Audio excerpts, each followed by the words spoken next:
This program features live coverage of an African safari and may include animal kills and carcasses. Viewer discretion is advised. Good morning everyone and very welcome to the morning safari. My name is Rowan. Behind the camera I've got Marcel and we will be showing you around andBeyond Ngala for today. So we decided to start the day just at this very peaceful watering hole in the east called Clara Dam. With a couple of hippos, a few geese on this side, a couple of little grebes floating around, and like I said, just very, very peaceful. So it was a little bit mistier earlier, and there was a bit of steam rising up from the water, which seemed to have disappeared. But so far, we've not really heard any other animal activities. So we've been sitting here for a good 10 minutes now, just listening out for anything interesting, and just enjoying the sunrise. Like I said, a very, very peaceful start to the day, which was needed. Bit of cloud cover going on. It's about 19 degrees Celsius or 67 Fahrenheit, so nice and warm. Seems to be a good day. It was supposed to be raining. I checked the weather yesterday. It said it'd be raining all morning. Luckily, every now and then the weatherman is wrong, and when we get these gems, might rain a little bit later. So far, the clouds don't look too thick at all. Might just be a beautiful day. See the hippos rising every now and then.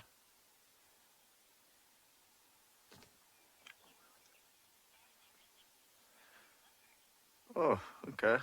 And that Lauren's gotten straight out the blocks. So I'm going to send you over to Juma with Lauren, who just wants to say good morning with her leopard.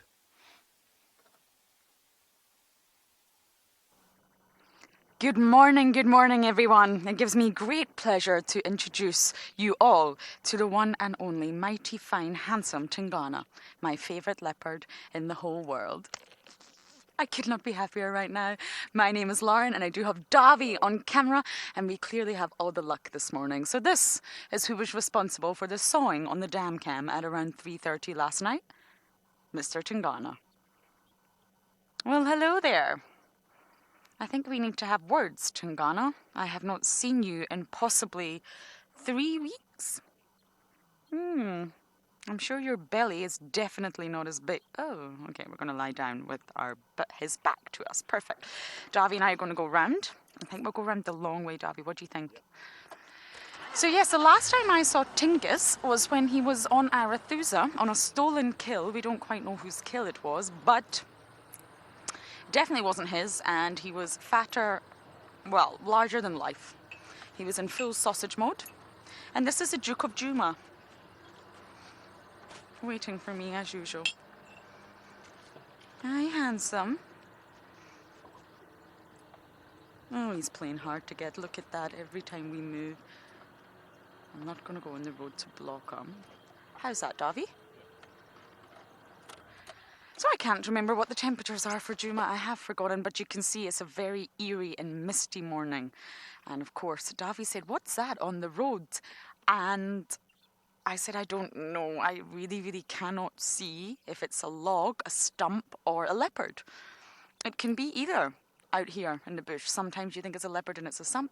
Sometimes you think it's a stump and it's a leopard." And it moved. And I thought, aha, logs don't move, stumps don't move. Lo and behold, we got Tingana, our 13-year-old dominant male in this area, who just hasn't been around. I think Trishala and Davy were the last to actually have him, but it was a last-minute, late-night sighting, I think, Davy. Is that right? In the dark. So this is what he looks like in colour for all of you who are new to joining us. So it is chilly, 19 degrees Celsius and 66, I'm going to go with, degrees Fahrenheit. But it actually doesn't feel too bad. There's just a lot of moisture in the air. It's very, very misty, as I'm sure you can all see. And it just feels slightly wet, but it's not wet.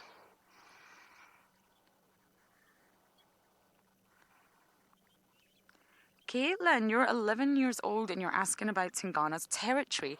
I actually don't know how large it is. And terms of size. I thought he was about to yawn there. He was doing his pre-yawning face. It's got smaller. As Tingana's got older, he's 13 years old, it's got smaller. It used to be much larger. It was probably somewhere around 8 hectares, but it's definitely got smaller. Now I'm just going to bring a sort of dynamic map up on my phone, if you just give me one moment, and I'll sort of show you the areas that we do see Tingana. Okay, Davi, are you ready? I'm going to use my porky pointer. There we go. So this is where we are right now. We're sort of almost in the center of Juma, if you like. This red box is Juma, our game reserve. Now, most of this belongs to Tingana. I would say only the slice down the west, down here, is Hukumuri. And it's just a small slice, if you like. Tingana is not really ever found on Little Gowrie, but up here, Davi, in Buffelshoek, we do see Tingana. So I just don't know how far Tingana extends into Buffelshoek. That's what I'm not sure about, because we can't traverse there. So essentially, he's got all of Juma and a large section of Buffelshoek up the top. Sometimes he crosses into Torchwood, but again, because we can't traverse it, I don't know how far he crosses in. But the mystery comes when the last time I saw my boy here, my beautiful, handsome boy, he was in Arathusa. Now, he wasn't far in Arathusa, but we do know from the night before he was far in. And that's confusing, because that's very much Hukumuri's territory. What on earth was Tingana doing there? A, is he becoming slightly nomadic because he's older? He's 13 years old, remember. B, was he just chancing his luck? Hukumuri wasn't present and there was a kill, so was he just saying, I'm the Duke, I'm going to cross over? Or C, was he on a mission? Is he trying to push in? That's the 3 options, and I don't know.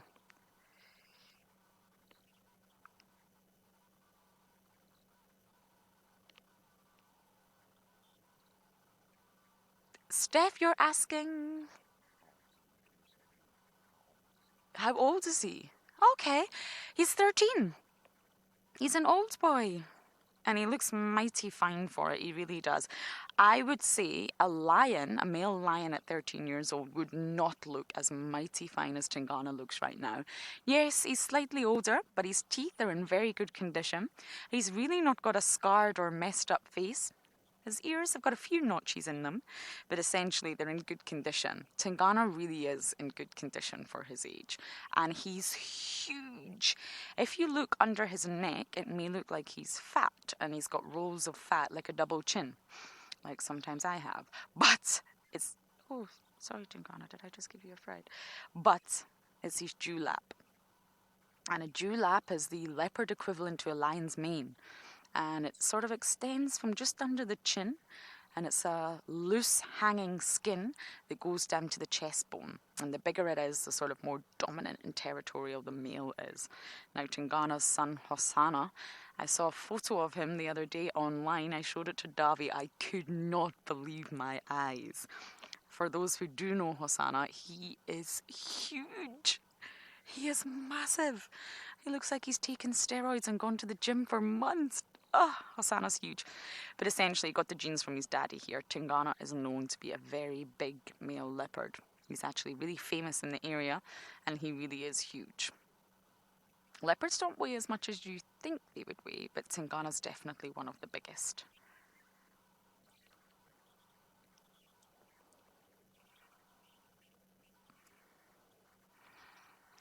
MJ, not the exact age, no, but you can tell roughly sort of where in their life they are. If they were a really young leopard, like when I first met Hosanna, he was slim. He didn't have a dewlap. He was in perfect condition. So looking at a leopard like that, you can tell that they're much younger and they're not quite territorial yet. Then when a leopard is in its prime, like I believe Hosanna is now, you can see that they're the strongest. Their dewlap is huge. And again, they look in really good physical condition. So I think you can probably tell when a leopard is right in its prime. Now, if we take the example of Tandy, our queen, I know that some of you haven't met Tandy, but don't worry, I will find her one day. Her teeth are yellow, and a few of them are actually really chipped. her face, she's got a very saggy underbelly. She's had 6 litters, of course, so no judgment there. And her face just looks old. Her ears are tattered. So when you look at a leopard or a leopardess like that, you can tell that they are much older. You can. And I think looking at Tingana, you can tell he's just past his prime and he's older, but in my opinion, he's in very good physical condition. He's got a bit of a stiff hip, but he really, really is in good condition. So my morning is made. My favourite leopard in the whole wide world is sitting in front of me. So I'm going to enjoy every moment, and we are going to send you across to James.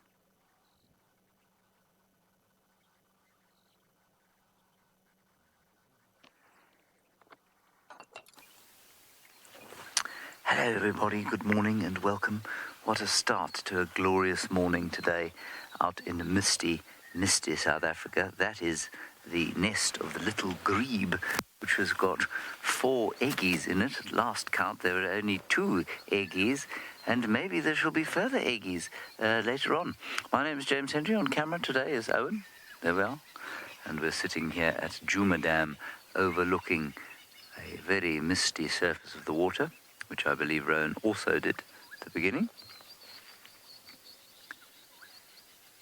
And there is a hippopotamus in here somewhere. Got him. You got him? Oh, there he is.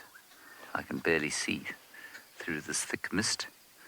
Very atmospheric morning out here indeed.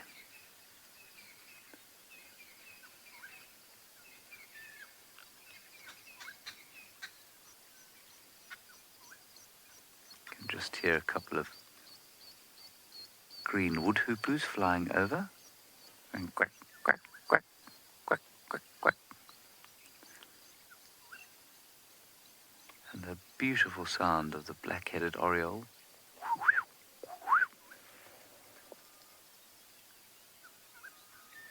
Grey-headed bushshrike.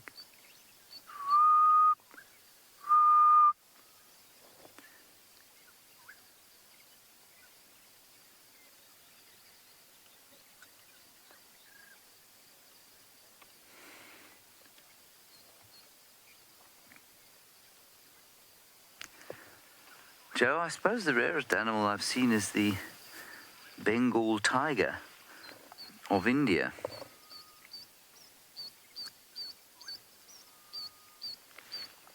I think that's probably the one I'd say.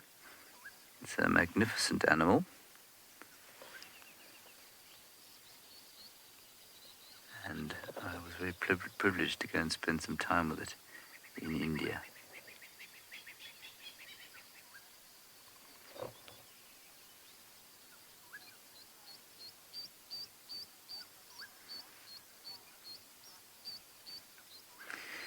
Now, Caitlin, that's a good question. Why is the mother not sitting on the eggies? Well, she has to go and feed, and so does the father. And so I think because it's early morning and because it's been dark, I don't think they're too worried about any predators coming. But here comes the mother now. And I think what she's going to do is come and sit on the eggs. So because it's light, those eggs are now exposed, and so a predator might try and get them. And so what she'll do is either cover them up or sit on them. And I would say that the greatest threat to these little eggies right now is a water monitor that lives very close by. She's just checking on them. This is fascinating. There she's popped up underneath. So there's a water monitor lizard living pretty close by, and they like to eat eggs. And I don't know, it seems to me that this is a really obvious place to have eggs. Maybe she's put the nest in amongst the thorn trees because she hopes that the water monitor won't be able to get at it. But there are water monitors everywhere little grebes live, so I guess they just lose some of them to the lizards and some of them survive.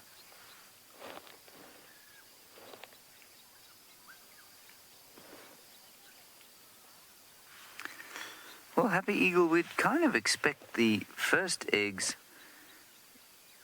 to hatch pretty soon. I'm just going to quickly check.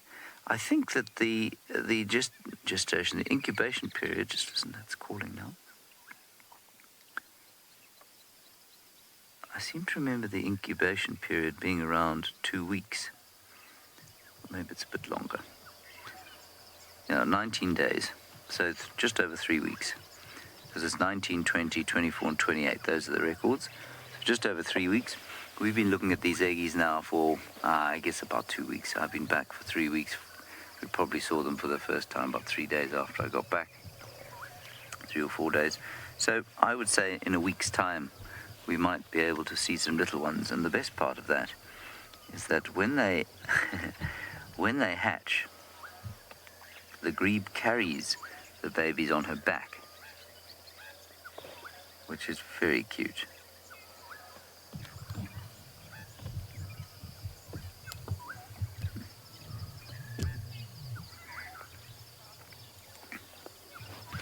Rebecca, this is a question you must always answer in the affirmative, regardless of whether you know or not. If there is a croc in here, I don't know about it, but that's not to say there isn't a croc in here. The first and quickest way to become dead in Africa is to swim in a rural water body, assuming that there are no crocodiles. Because crocodiles move big distances, and we've followed crocodiles long distances through Juma as they move from waterhole to waterhole. It's our hippo just going under, maybe doing a bit of playing. I don't know if any of you watched this hippopotamus yesterday, but he he found himself a stick and played with it like a puppy.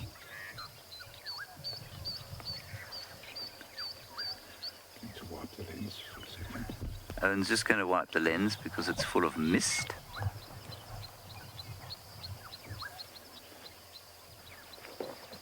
Yes, Chitin, hippos sleep all the time. They sleep mainly during the day, so they'll find a slightly shallower part of the water where they can rest their legs on the bottom, and then they'll nod off and they'll sleep for hours and hours. So definitely they sleep. The bigger an animal is, the less it tends to sleep. That seems to be the way things are. The animal reportedly that sleeps the least is a giraffe, sometimes sleeping for only half an hour in a 24-hour period. It sounds exhausting. Here comes the grebe again, Owen. Back onto the nest.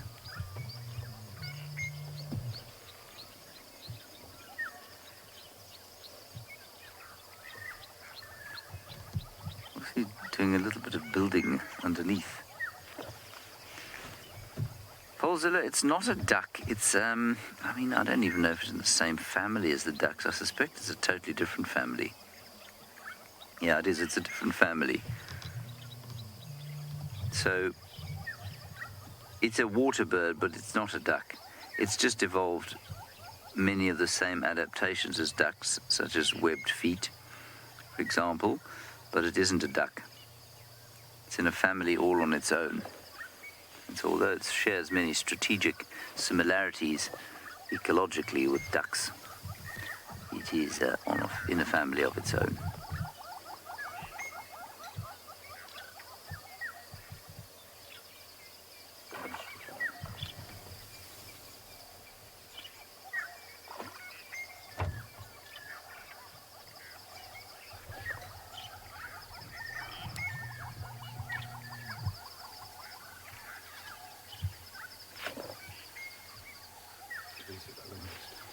Oh, and there's another nest there. Well spotted there, Owen. I wonder what's going on there. Just found that one. I thought that was the one you was talking about. She's maintaining two nests. We'll go and have a look there. In the meantime, you're going to go back up to Ngala. I'm not sure where Rowan's going or what he's doing on that magnificent reserve, but he'll tell you about it.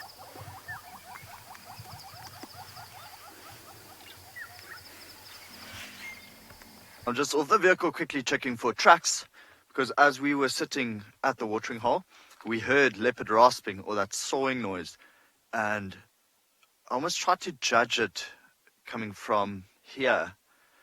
So we are south of the Timavati River now, but it's a tough sound to judge exactly where the spot is. But while we've been standing here, lions are roaring from there, lions are roaring from there. So it's quite nice. The lions there, they started it, and those ones are answering. So Sean and Andre are going in that direction, checking. Yapi and Nikki are helping us from that side. Sounds like it's coming from... And we are going to continue on this road, see if we can find this male leopard. So in this area, this would be Tambuti Tom rasping, which makes sense though, because it's been raining. So he needs to go remark his territory. So all this, the scent of his urine has disappeared. So he'll be walking around, scent marking, rasping, scent marking, rasping. So we're kind of hoping that he rasps again and we can find him. So I heard that Lauren found Tingana, which is hopefully doing exactly the same thing. It'd be nice to show you Tambuti Tom on this side as well.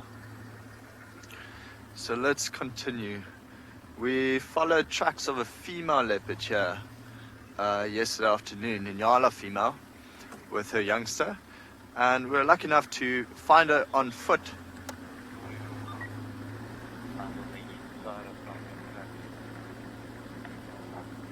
Okay, so that was Nicky saying he's also got line audio but off of our boundary. So we found Ngala female on foot, and she came charging out the bush. Bush is shaking, and yeah, very sobering experience once again. But then of course she ran away and we couldn't get the vehicle in there. It's actually quite strange. We were thinking about it and chatting about it last night, how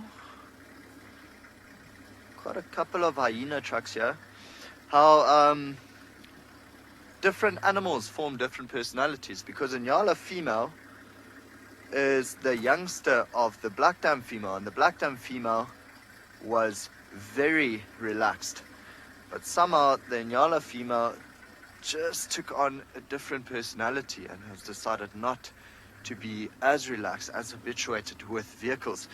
So often when you do find her, she goes into hiding and wouldn't allow us to get too close, and we fear that the same thing's going to happen to a youngster. Her youngster should be turning about a year tomorrow, so I'll be looking down every now and then just seeing if we can find any tracks of this male leopard. Actually see quite a few hyena tracks, and there are some nice tracks of Ngala female and her youngster both going that way.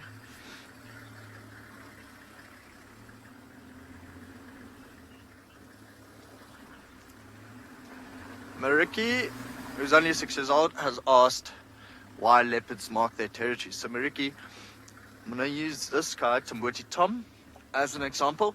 He'll be marking his territory just to tell other males that this area belongs to him, and that all the other leopards here, all the girls, are his girlfriends, and they're not allowed to come in.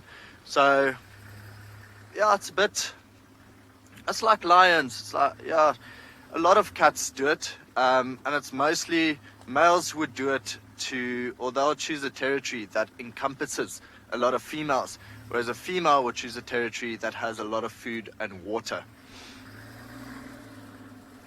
So yeah, him marking it and him rasping away is almost a warning to other male leopards, just saying, stay away, I'm still here, this still belongs to me, unless you want to fight about it. So far, no luck with leopard tracks on this side.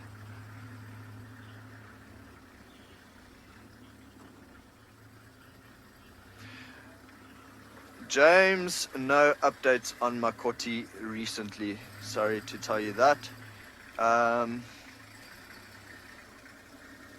We probably need to go drive that road that runs right opposite Tented Camp.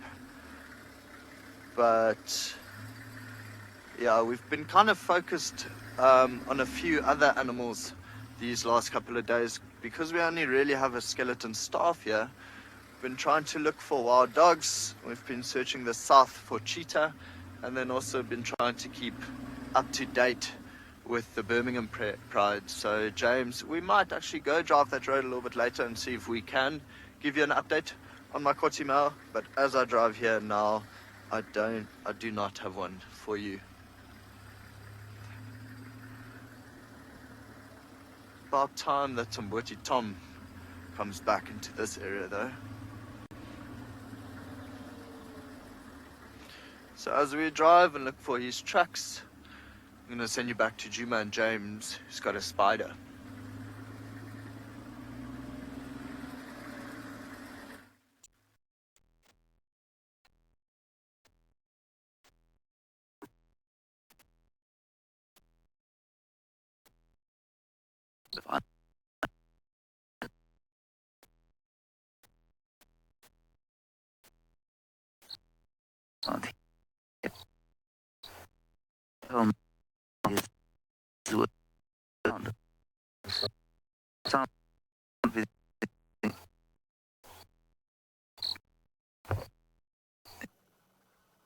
Sorry about that. Don't quite know what happened. Oh, hello, hyena.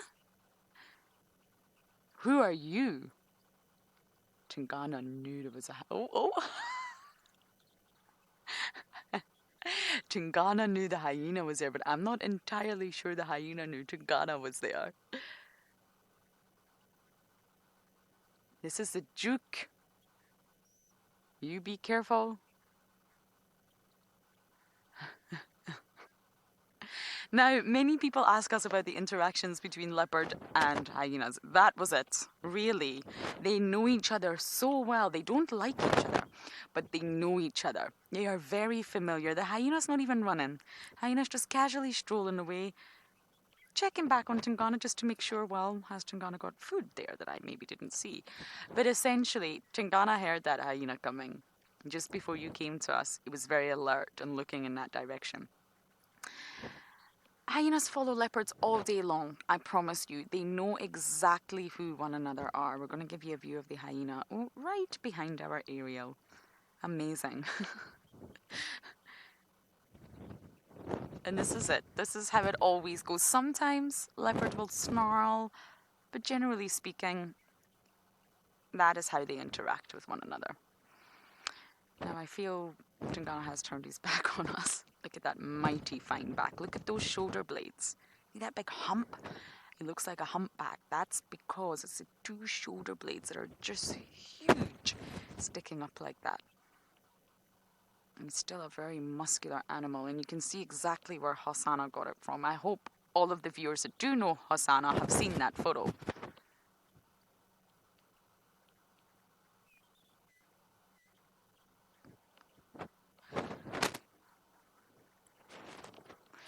Should we reposition? Okay, let's do this. I'm just going to try to figure out this way or this way.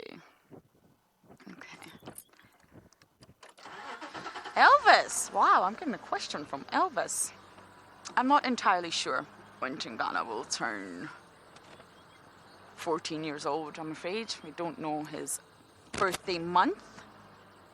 There's also lots of speculation about his age. He appeared here when he was roughly 3 years old. He appeared on Juma. He's not from Juma. Remember, leopards disperse, just like what Hosanna has done. Leopards disperse around the age of 2.5 to 3. So Tingana arrived here, and essentially we got to know him at 3 years old, and he's lived here ever since. He's been the dominant male for more or less 10 years, but as to when he will turn 14, the exact day, unfortunately, we do not know. We do know with the likes of Klalamba and the likes of the younger females that we've been able to follow since birth, but sadly with Tingana, he arrived here at what we think to be 3 years old. Can you hear the chin spot batters? Doo, doo, doo, mixed in with the Cape turtle dove. Cuckoo, cuckoo, cuckoo. And there's some starlings going as well, but unfortunately I can't do the starling call, so I'm not going to try.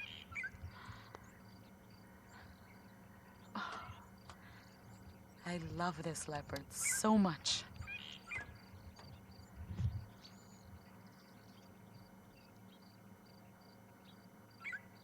He's the father of Kalamba, the female that we've had twice recently in the past week, the princess.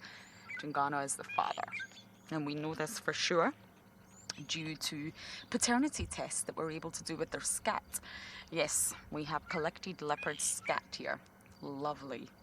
Obviously not when the leopard has been present, but once the leopard has done a poo and left, we then collect it, put it in a special tube that's sealed, and we can send it off and get paternity tests. So of course, most cubs or young leopards, we know the mother, but it's the father that's the tricky one because there's no paternal role.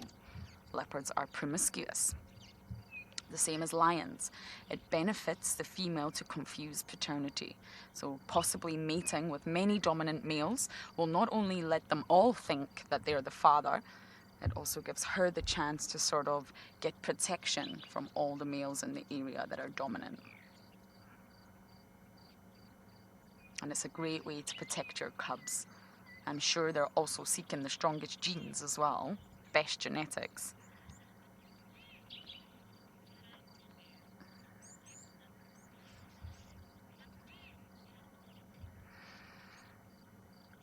Candy Bear, you're asking, do leopards something like house cats? Meow. Meow. No, they definitely don't meow. They definitely don't meow.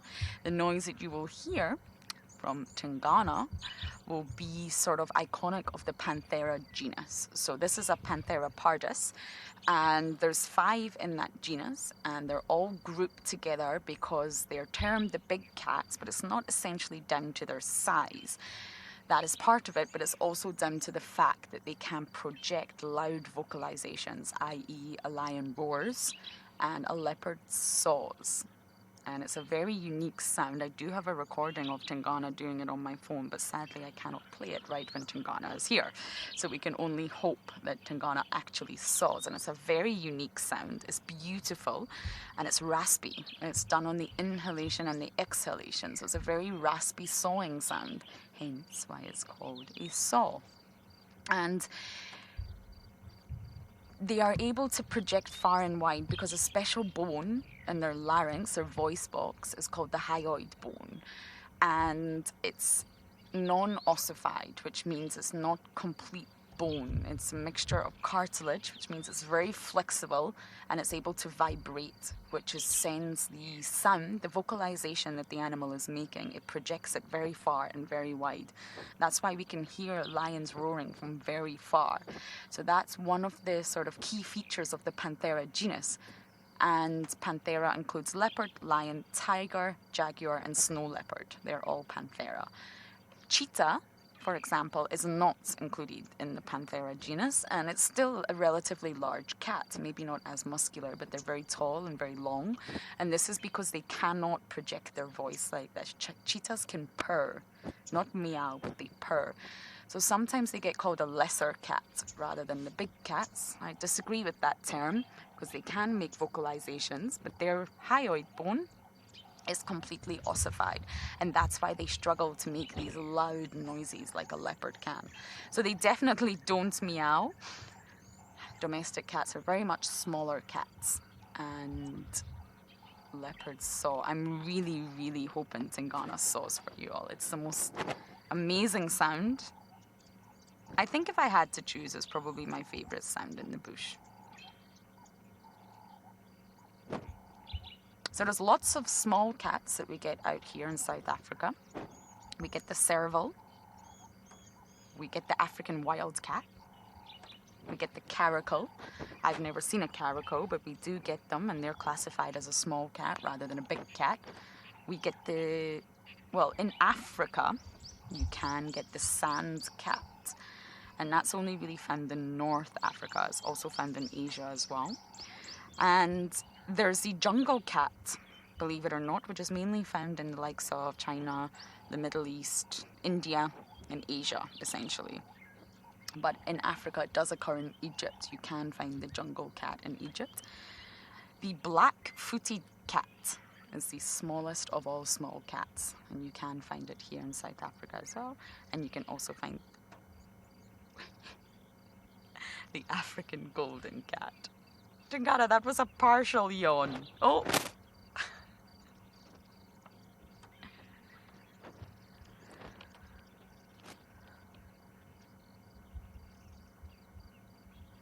Satish, you're asking how far can leopards sense other animals? Was that correct, Natalie?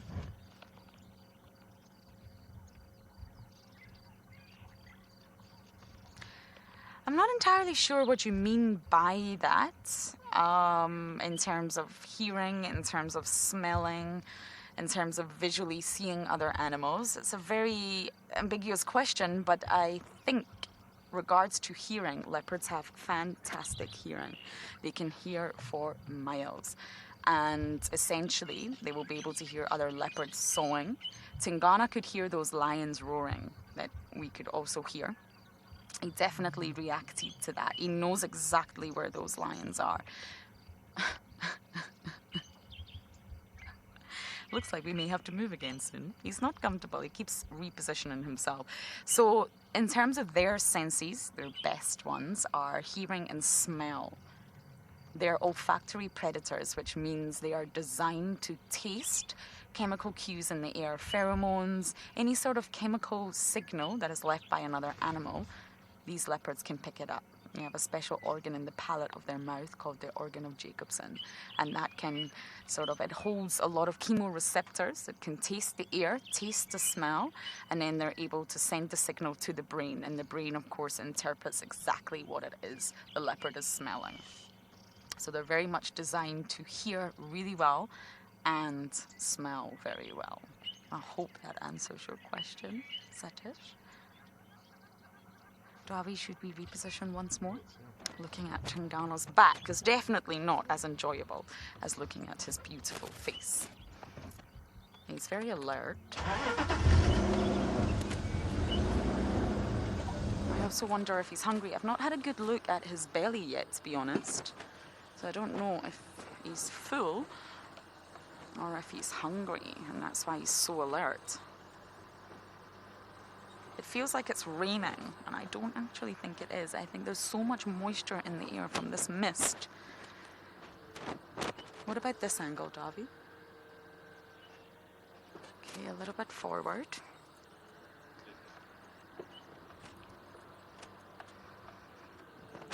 Okay, we're going to try and get into the best position to view our Duke, but for now we are going to send you across to Rowan, who's at a lion kill.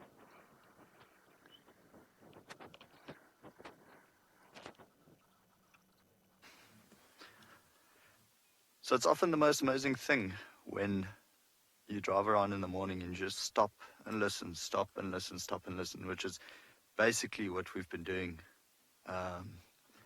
the last couple of minutes for about, 40 minutes or so now. So when we stopped at the dam, we heard what sounded like fighting. And you'll hear it now again. So they're finishing off a wildebeest cocker. Sorry, let me just explain that. And this probably happened, I don't know, an hour ago or so, maybe an hour and a half. I mean, it's a big pride. It's, of course, the Birmingham Pride. You can see the young males joined up with him again. He's chewing on the right there. But just to hear that fighting, we heard it from the dam, and so we started coming south, and then we heard the leopard rasping. So we stopped on the road. So every now and then you just heard like a soft growl when they would growl at each other. It's when one lion tugs and pulls the carcass a little bit too much to her or his side. Then, hear that? So that's exactly what we heard.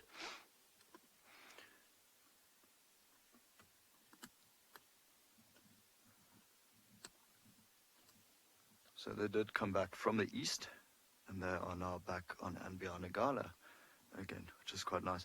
Actually see the little white lioness is looking quite fierce with her ears drawn back. Lots of blood on her face. Not so white now.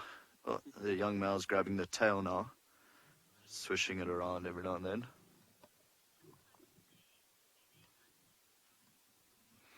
Mahul's asked what time of day lions hunt. Mahul, so there's really no strict time for lions. They don't really wake up and say, okay, now dinner time. It's basically very opportunistic. If it's going to happen at night, it's going to happen at night. We've seen them hunting clear daylight, 12 o'clock, very hot afternoon. So really just whenever the opportunity is there, they'll take it. Well, no, keep quiet for a little while. Just listen to all the growling going on here.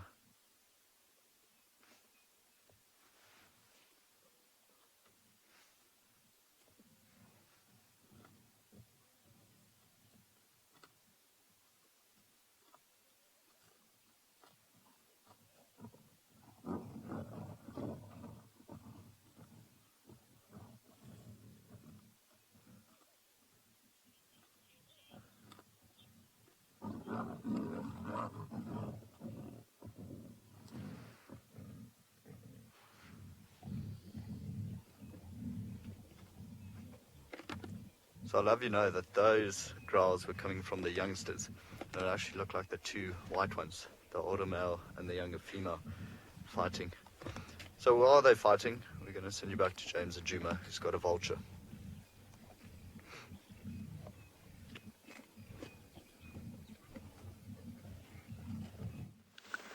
Where's it gone, Owen? We've got a whole lot of vultures here at the kill site from yesterday.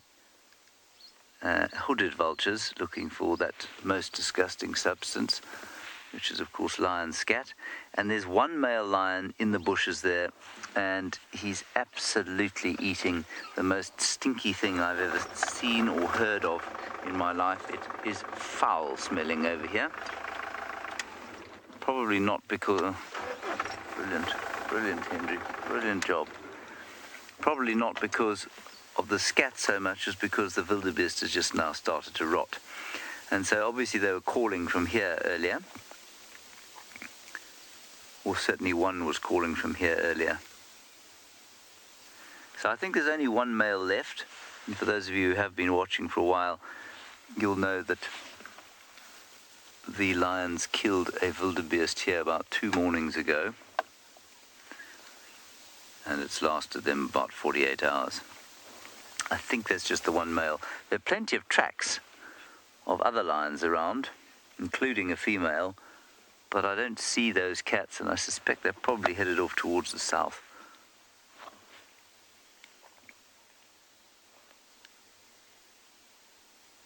Shall I go back just very slightly? Oh, no, hang on. There we go. He's got himself some bone there. Yeah, Juma, fog is not abnormal for this time of year. We get fog from time to time. It looks like a bit of scapula there. So, you know, it's not common, but I mean, it's not.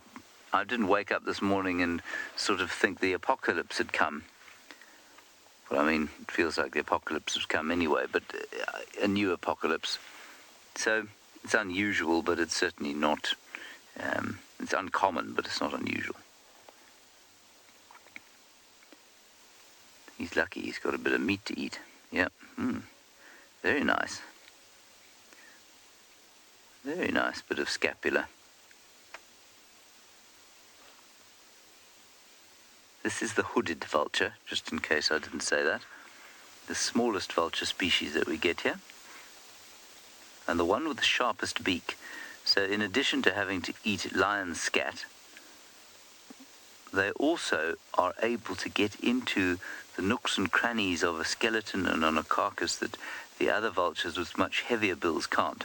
So while they can't break open a carcass, they can certainly access bits of it that most other vultures are unable to. This is really quite interesting.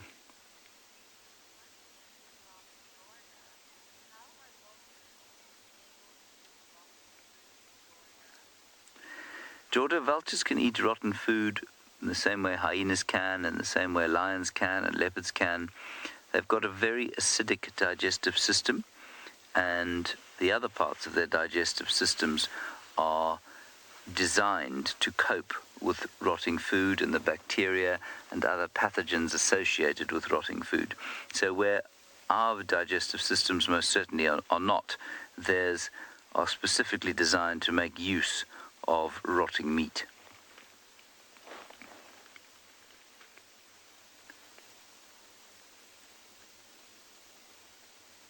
You can see how nimble that beak is at getting the last scraps of meat off the bone.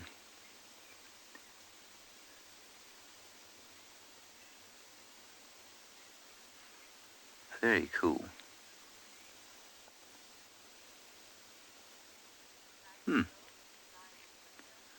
Right, let's go back to Rowan now and Ngala's phenomenal run of lion form.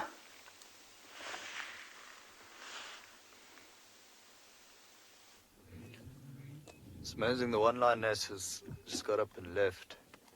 She's walking south and east and contact calling. So we've got the entire Birmingham Pride here, but no Ross males, which means a young lioness that Nikki showed you yesterday afternoon, she's also here. Oh, no, it seems that all of them. Okay. Oh, look at that one with his leg. Taking a bit of a takeaway there. I wonder, some of them are looking to the left now. Oh, there's another wildebeest who spotted the lion. So you might hear that in the background, alarm calling.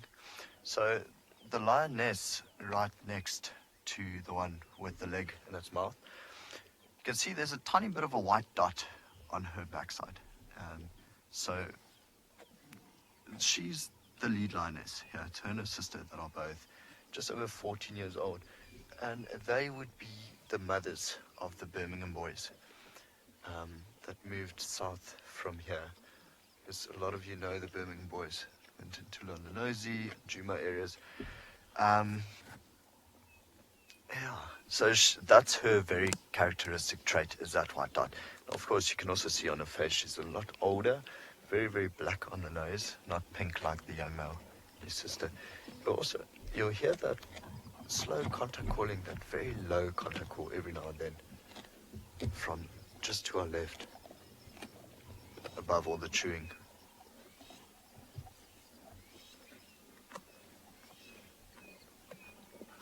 What a lovely find. Luckily this time we actually found them with the wildebeest carcass, not like last time where we got to the wildebeest carcass and there's no lions.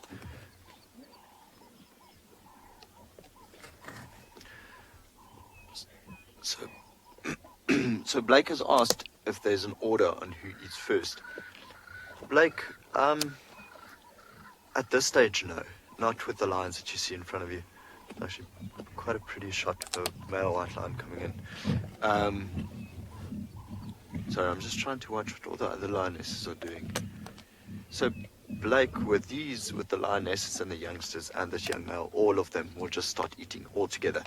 If the big males were here, if the two Ross males were here, it would create a bit of an order. The Ross males would actually run in and try to chase away all the rest. But they'll allow their youngsters to sometimes eat with them. But it's happened before where they got into a bit of a fight with some of the youngsters, and the one Ross male actually broke the leg of one of its own kids or cubs. Sorry. Oh, this one's now finishing off the tail. So Blake, with the lions that we saw here now, all of them would have just started eating together. And I can tell you now that all of these youngsters can stand their ground just as much as any of the grown lions in this pride. Although, I mean, you can see the size difference there between the young male and the little white female, or the lioness, coming in next to him. I think what might be happening is a lot of them are moving to go find water. So where we are sitting is quite a nice open area. Of course, this is where they would have killed this wildebeest. You can actually see in front of the white line where all the stomach content and the blood is. And you can see it's been pulled around there, so it's flattened the grass even more. I can't imagine that tail is very nice. Quite furry. Yeah, so you've eaten majority of the ribs as well. Now, just to our side, some lioness, well, the large lioness is starting to clean her cub.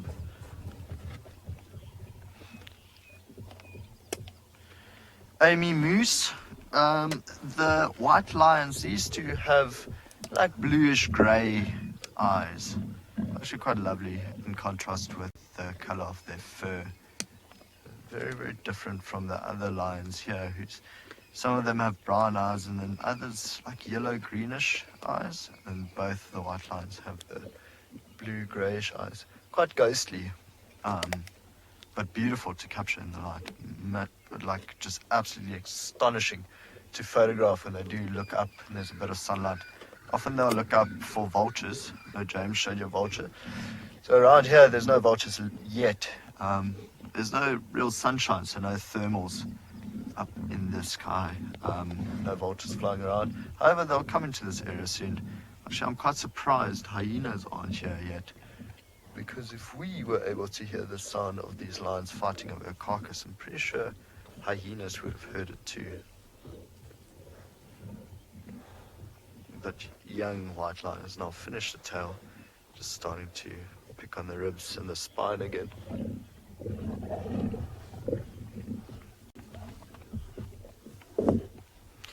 The Max, they often, and you can actually see it now, they're starting to groom themselves. The older lioness and the youngster are starting to groom themselves. They, licking the mud and the blood off of their paws, and then they'll groom each other as well.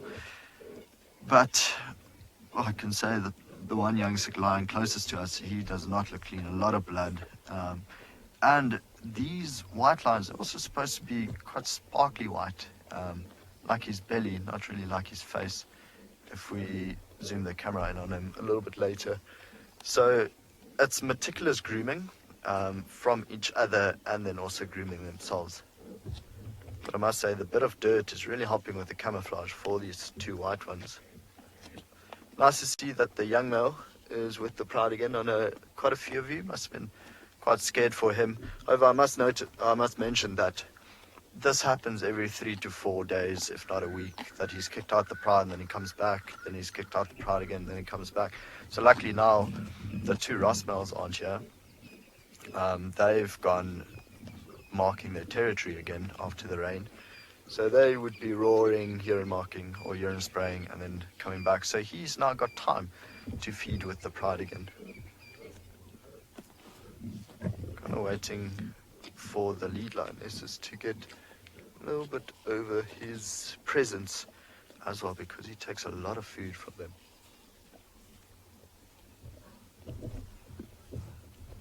So the one with the white dot is also up. Now you'll see the rest of the pride looking right at her where she's going.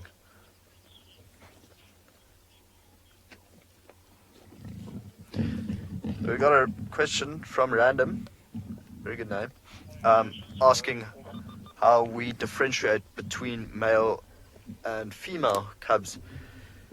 So at this stage, with these youngsters, there's actually a bit of a size difference, and the males are already starting to grow a bit of a mane, slight bit of beard going on there. When they were younger, the only way to tell the difference was to look underneath the tail.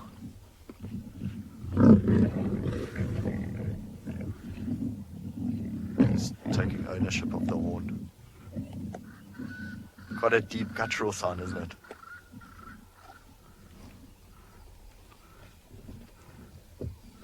See, the lead lioness is now also going further off. They're just going to find a spot to lie down and actually groom themselves a little bit away from the carcass. So we'll see what the rest of the pride does. Okay, so while we wait to see what they do, maybe they'll start following. We're going to send you back to Lauren, who's still got her leopard.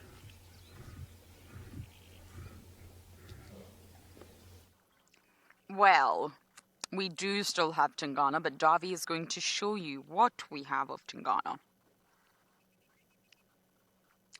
Ta-da! Ladies and gentlemen, that is a Duke. He has nestled himself in the thicket, and I am more than sure he's gone into a deep sleep. It's a nice, cool morning. Lots of moisture in the air. Tingana's been busy. He was sawing at 3:30 last night in the area, so he's been on territorial patrol, and I imagine he's came straight from Buffelshoek.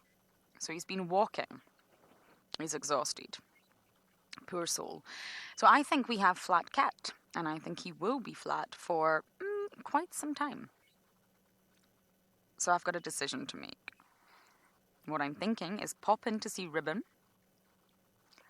just to say hi, come back again, check on Tingana, because you don't want to lose him. I mean, if Tingana gets up and he decides to walk into this drainage line, then there'll be no chance we'll find him again. But if Tingana also decides to snore and snooze very hard for the next 2 hours, then this is all we can see of him. And judging by the breathing, Tingana is sleeping. Outstanding visuals, really. So I think that's what we're going to do. I just wanted to explain it to you all and why we're going to do it. Ribbon's den is really not too far away. So we're going to check on old Rib Robs. And then we will come back and check on Tingana. What do you think? I think it's time to go. Enjoy your snooze, Tingana. I can't even see him from here. Well, I can see one rosette, sorry, I lied. But we'll come back, I promise. I'm not going to go far. I don't want to go far, but I can't stare at a flat leopard for 2 hours. Look at him.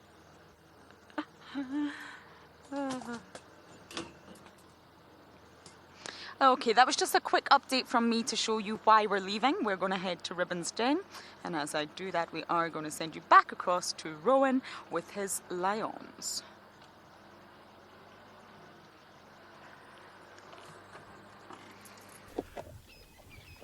So this is still going on. Really not too much left. We've changed our position a slight bit. So the lion, we focused on the one. He's just trying to finish off the tail. There's really no meat in there, so I don't think, oopsie. Take your takeaway as well. Yeah, there goes the hoof. Have to be quite careful with each other here at a carcass. At least we don't have to fight for our dinner like this.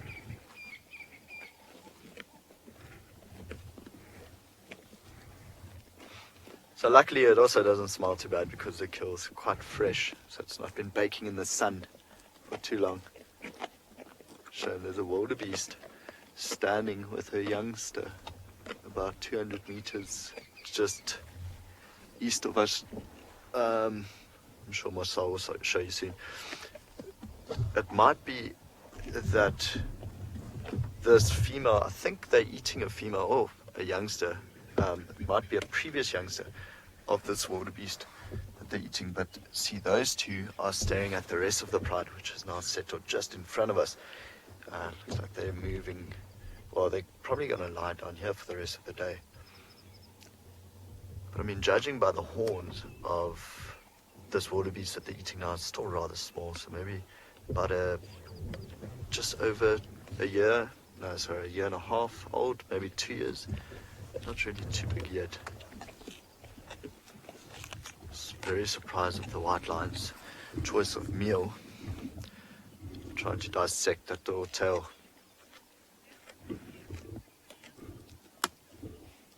So Liesel's asked where the two Rasmels are. Liesel, we are not sure.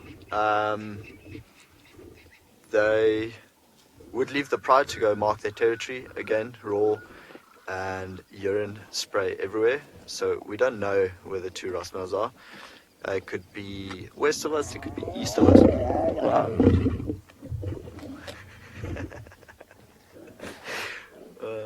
Imagine you had to fight for your dinner like this every night. So yeah, Lisa, we just don't know. I think possibly west of us. If you think about their territory stretches more to our west than our east, then most probably they would have gone west to mark that part of their territories again. I can tell you if the two Rasmels were here, this young male would probably not be feeding from this wildebeest. I don't think there'd be enough to go around.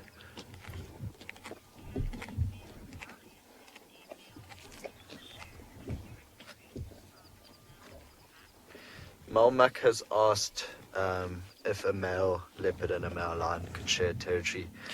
A male, absolutely, 100%. So a male lion would not mate with a female leopard, and so really a male leopard would not mate with a lioness.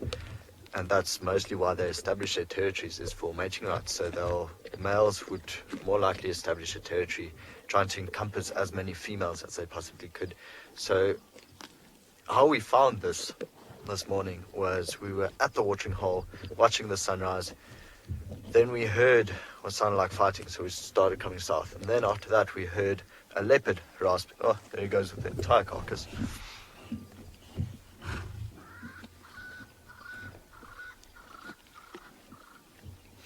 Just being greedy now.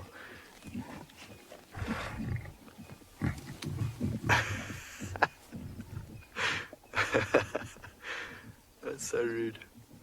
Just see both the two youngsters, the white one and her sister, clinging on for dear life. They're not done eating yet.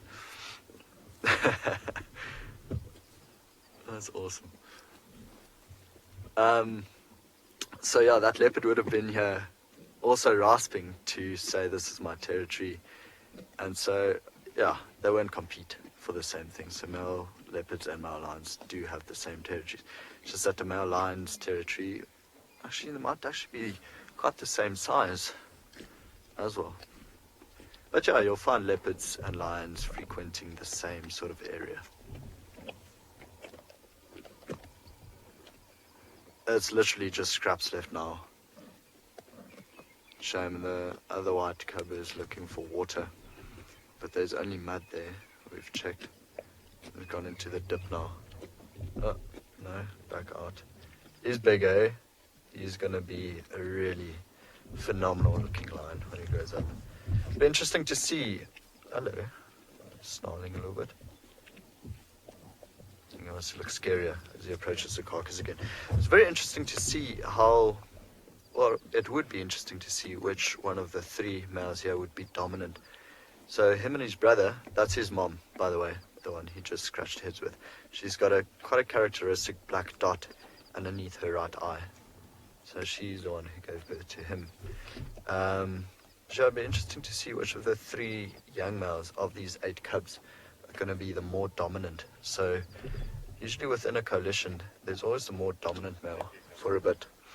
So with the Ross males, the one has a bit of a blacker mane and almost crazy eyes, and he tends to be a bit more aggressive than his brother. Be nice to see, but I think all of these lions are going to grow up to be huge. Like really, they've got very good genes coming in from their mother's side, especially. Shaking off a few flies.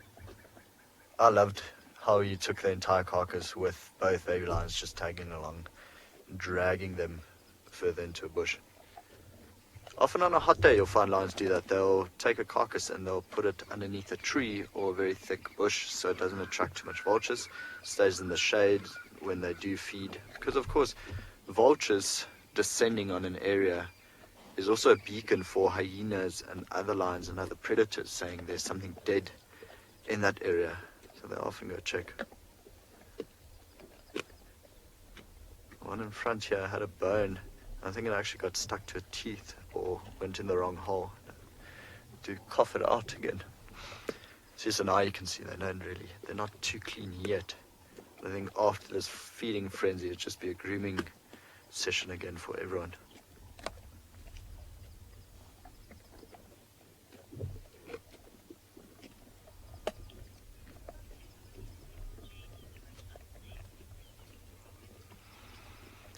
Okay, so while we just continue listening to this crunching, I think we're going to send you over to James, who just wants to give you a quick update on what he's doing.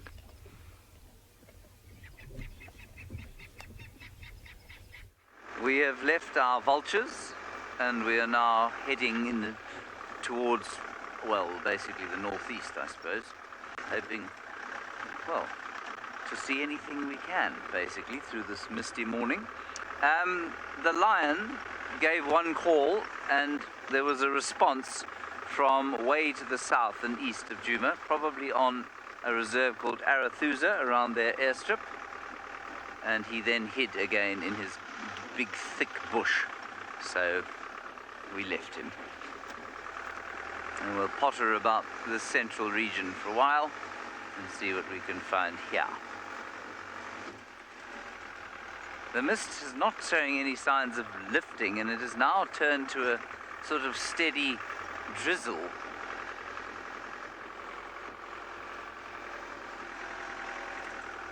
So, although we're supposed to be heading into the dry season slowly, it doesn't seem to be happening at a great speed. Ooh, look at that spider there. B. Smith, as we look at this tent web spider, look at that amazing construction. That's a tent web. B. Smith, the safaris in India are similar, yes, to the South African ones in some respects. I've been on two. The one was very similar in that the game drive was run by a superb naturalist, a brilliant kind of birder, and that was in Kaziranga National Park, up in what is the province? It's the northern province, Ashkam or something like that. Forgive me for forgetting, but anyway, that's where basically a lot of the one-horned rhino are. There are elephants, there are tigers. We didn't see any tigers there. And that was very similar, but none of the lodges are actually in the national park itself, so they're all on the outskirts, and you kind of drive before you get to the reserve. You don't actually stay on the reserve. And then I went to Bandhavgarh, where we saw tigers, and that is like an extreme drag racing event. Basically, again, you don't stay in the reserve. What happens is that you stay at a lodge outside the reserve. Ours was very nice, beautiful food, really nice setup. And then you drive from the lodge to the gate of the reserve every morning. And if you have paid for a special permit, which thankfully we did, you get in front of the crowd. What have you got there? No, those are tropical. Those are tent web spiders. The other one is not a tent web spider. I've actually forgotten what it's called. So you can see that those are concave and the other one was convex. It's a different species. Anyway, if you pay for a special permit, you're allowed to go into the reserve half an hour before everyone else is. And if you don't pay for a special permit, you then get into what can only be described as a vehicular scrum, as sort of, 10 or 20 cars loaded to the gunnels with people excited to see tigers line up at the gate to the reserve, and then they open the gates and everybody drives hell for leather for the tiger area or where they hope they're going to find the tigers. And, Tristan Dix will tell you a hilarious story about this where he's driving along, he spots a sloth bear and says, "Oh, stop, stop, stop." And the guide really has to be almost forced to slow down and stop so that he can take a photograph of the sloth bear before racing on again to try and find the tiger, because the tiger is the sort of singular focus of what's going on there. So that was my experience, and certainly Tristan's experience. I think it does depend very much on the guide you get and how prepared they are to take it easy and, try and find different stuff. What have you got there? Another spider.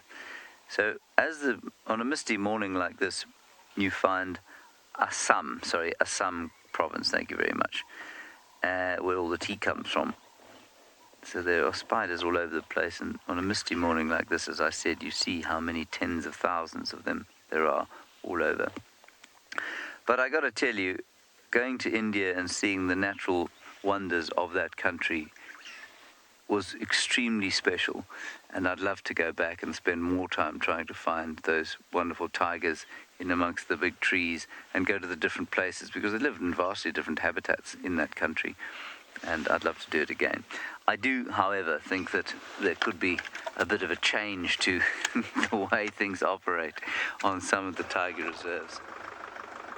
I know that andBeyond did a lot of work there, and certainly many of the andBeyond trained guides in India are fantastic. Many of the other guides are fantastic as well, but there's just this unbelievable pressure that they feel in the tiger reserve. So it was very different up in Kaziranga. It was very chilled. We saw amazing birds and rhino, and the guy was just great. Look at that.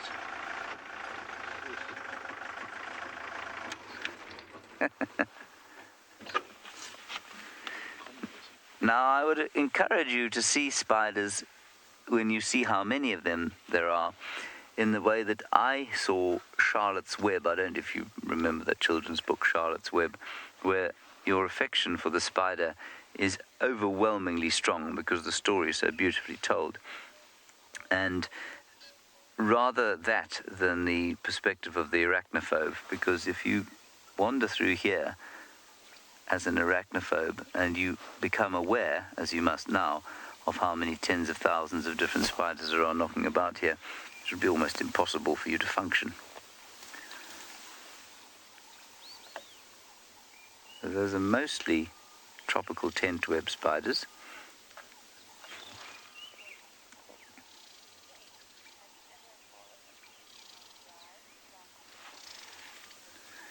Janine, aged 43, thank you for giving us your age. Are you asking this question because you know the answer? Oh, and I'm going to ask you to swing round quickly. There's a white-browed scrub robin sitting in that ziziphus tree, and it's making its strange rattling call, which is not common. Well, it is common, but can't work out why they do it. Down a bit, to the right. There, zoom in straight, center frame. Left. There he is. You got him. Center frame. That's the white-browed scrub robin, everybody. Janine, I have fallen asleep on game drive with guests. Most of the time they didn't notice. I'm pretty sure some of the time they did.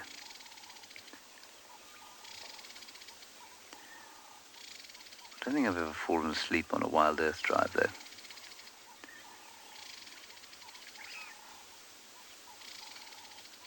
So normally this bird's call is...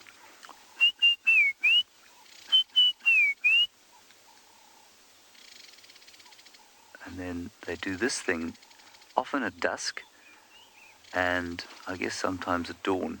And I used to interpret it as an alarm call, but I have yet to find a predator around a white-browed scrub robin that's doing this call.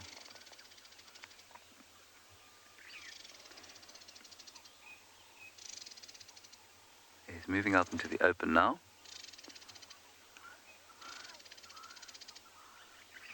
Isn't that cool?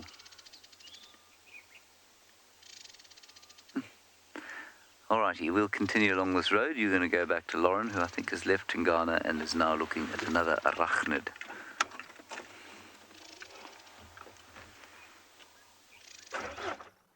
Well, I'm in the sort of area of the Queens.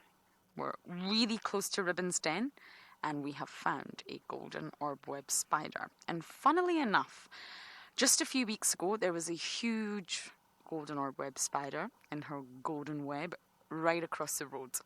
And we actually had to detour around it. We had to off-road, which isn't technically allowed, but I cannot drive into a spider's web.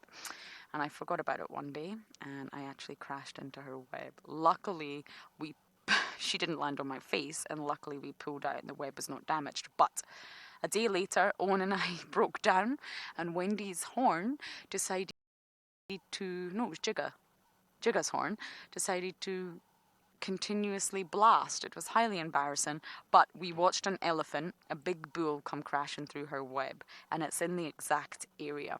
I am wondering whether this beauty here that we are looking at, it's the same one, and she's just moved slightly and came to here. But this doesn't look like a golden orb web spider's web, so I'm slightly baffled. Has she reclaimed someone's web, or... I'm not sure. This doesn't look like her web, but I could be wrong. She could have started from scratch, I guess, or built on top of something, but here she is. And it potentially could be the same female. The elephant crashed right through her hard work.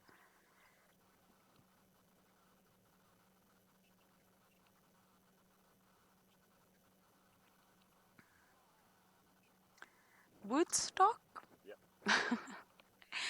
You're asking what's the most dangerous spider. There's actually sort of 6 spiders here in South Africa that probably could be classified as dangerous, at least to humans anyway. And the black and brown button spider are highly venomous to humans. That's 2 different species there. We also have the 6-eyed crab spider, which, believe it or not, is dangerous to humans. The baboon spider can deliver a really powerful and painful bite and really large fangs. And essentially, if you were to mess with a baboon, that would deliver a very, very nasty bite and very painful. And the black widow spider is also extremely dangerous out here. All spiders are essentially venomous. They all contain venom. They're just A, not all able to deliver it, and B, some of the venom, if we were to get bitten, would not sort of damage us. And there's also the sac and violin spider, and they contain a cytotoxic venom. And what that means is that it attacks the muscles in the tissue.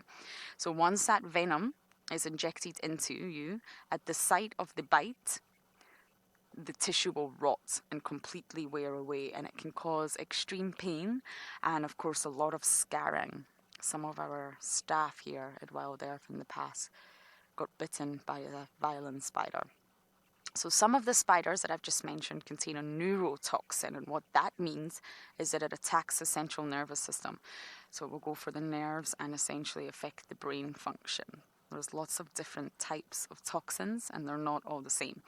Some spiders will be neurotoxic and some are cytotoxic. The golden orbweb spider is not dangerous. The 6 that I mentioned here in South Africa are. They are the sort of worst ones. So the black and brown button spider are neurotoxic. As I mentioned, the violin spider and the baboon spider are actually said to be cytotoxic. I'm sure the 6-eyed crab spider, which I've actually never seen, is also cytotoxic. I could be wrong. Okay, now I'm going to really turn the corner and go see Ribbon. I just got distracted by this queen here. And as I maneuver around, we are going to send you back across to those lions on a kill.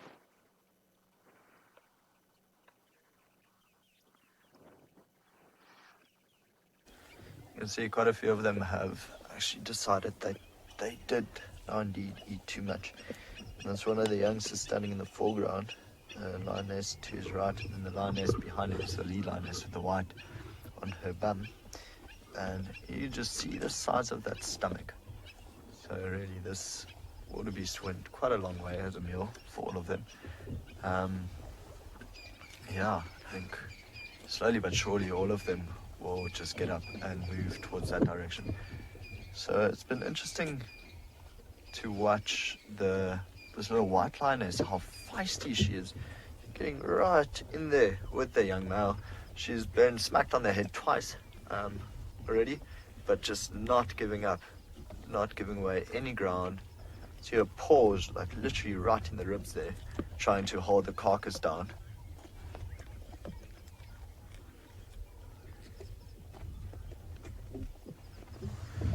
Michael has asked if either one of the older lionesses is a mother to one of the white lions. Michael, yes indeed. The other, her sister, the one without the white dot, I think she's actually lying down here behind the bush. She's the mom of the little white lioness. It's funny how that one is taking the leg right to the other youngster. It's almost like they are sharing it. No, it's going to be a tug of war there. He literally just dropped it in front of his sibling, and now they're chewing on it together. How cute. Okay, you can have a piece of my leg.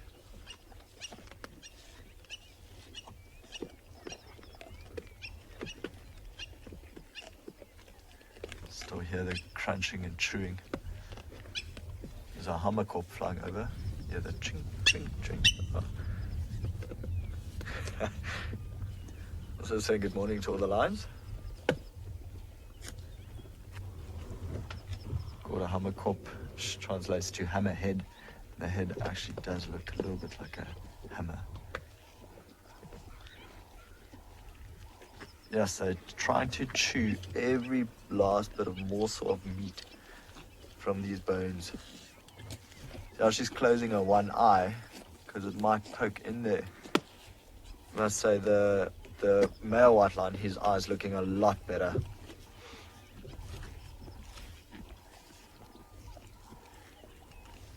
So Brandon's asked, what is the survival rate of lion cubs in the first year?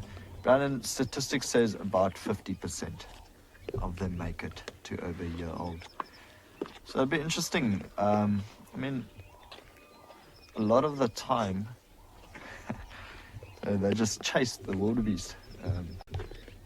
Both wildebeest just went running, so the lions in the back look quite confused about all of this. A lot of the time, it's other pressures. Nikki took you to the lioness last night. So that's a bit of a tough one because her cubs are going to be a year younger than the youngest cubs here. They'll be seen as toys. So she's going to have to wait quite a while before she actually introduces her cubs to these lions. And then, of course, they are still in danger of playing a little bit too hard with the smaller ones. And then where she's denning, it's basically like a highway for the baboons there, for the elephants, for leopards. So, yeah, about 50%. Statistics or Google will tell you. But, I mean, there's a lot of different conditions that actually... Yeah, okay. A lot of different conditions that dictates that. For now, I think while they're finishing off the carcass, we're going to send you back to Juma and back to Lauren. He's got a woodpecker.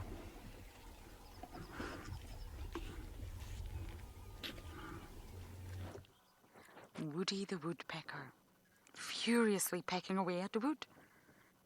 Now, I don't know if we have a golden-tailed woodpecker here. I'm just trying to identify it. The most common ones that we get here are the bearded and the bennets. And I'm just wondering whether this is the bennets or the golden-tailed.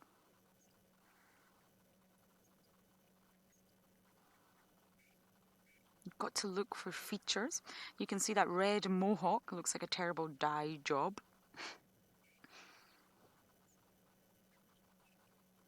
You can see those two golden lines on the tail, which are a common feature of quite a few of them, to be honest. But I think this one is a golden tail. If anyone can confirm for me, do let me know. You guys are able to screenshot. Can you still see it, Davy? Should we drive a little bit closer? Okay, it's on a mission. I think it's hunting. It's pecking away at the wood to try and get some... it's gone over there. I just saw it to get some delicious insects. It's breakfast time. Davy and I have already truly made a dent in our crunchy peanut butter this morning. It's a cold, wet morning. It flew over here. Hold on. Let's see if we can find it again. If that was a golden tail, that's my first one for my birds list. I somehow always end up finding the bearded and the bennets. They all look similar. You've got to really, really pick out key features in order to know exactly which woodpecker you're looking at. I'll bring up the app to show you. I just want to quickly see if I can find it. Is that it up there? Let's just quickly see if it is. I don't know what that is. I think it is, Davy. Shall I go forward?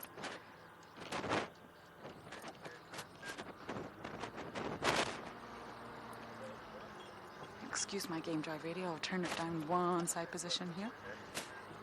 Okay, can you work with this? Can you even see it?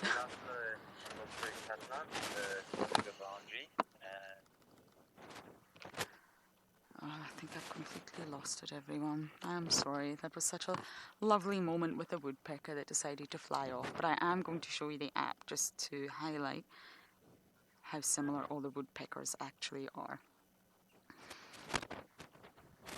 Now, here we have the bennets, this one. You can see it's got quite a pale face. There's not really much speckled patterns on the face. A bright red mohawk, and you can see it's got that pattern under the chin. Males and females are different, but essentially that's the Bennet's. This is a golden tail, and you can see it also has a bright red mohawk pattern under the chin. So I think this one was a boy. You can see it's got a very speckled face. Both the Bennet's and the golden tail have those sort of lines going across. Now if I just scroll, Darby, the most other common ones we see are the bearded, which is this one. It's one of my favourites. You can see it looks slightly different. It's got a black patch behind the eye and a very, very small red mohawk. We also see the cardinals, which are much smaller, and they normally have a really sort of tufty mohawk. The feathers normally look really, really fluffy, as if it's not brushed its hair for the morning. So they're the main woodpeckers that we do see here. And as you can see, they all look really, really similar, but I'm convinced that was a golden tail. Okay, Ribbon was not at the den, everyone. I think there's too much activity. There's leopards around, there's lions around. I think Ribbon is probably out causing trouble. I think she's up to no good. So we're just doing a quick loop around, and then we're going to go back and see my favourite leopard, who I am almost convinced will be flat and snoring, dreaming about Impala. I'm convinced of it. Oh, talking of Impala, yes, Tingana's dreaming of you, I'm sure. Sorry, Darby. The Impala just ran off, startled by my presence. So as I bumble around and, of course, hope to find something for you all, we are going to send you back across to Rowan and his lions.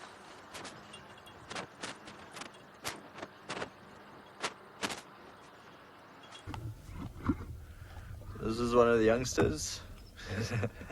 Actually funny to see him walking, just the belly bouncing around.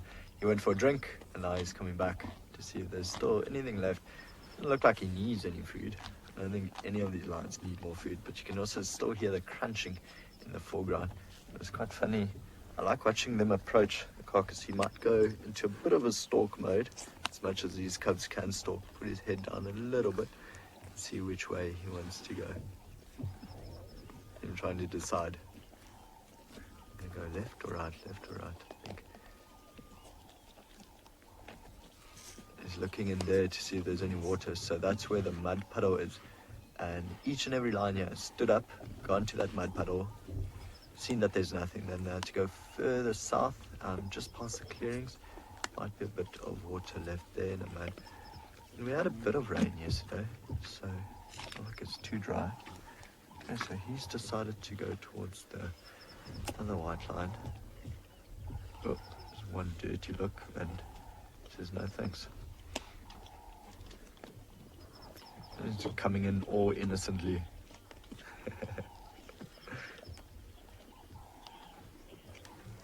So James, who's only 5 years old, has asked if a white lion is an albino. So James, they are not albino lions. They are just known as white lions. It's a leucistic gene or a recessive gene that causes them to be white. But because of the pigmentation, the colouring on the tips of the tails, the back of the ears and the eyes, because there's still that pigmentation, makes them a white lion and not an albino. Thanks, James.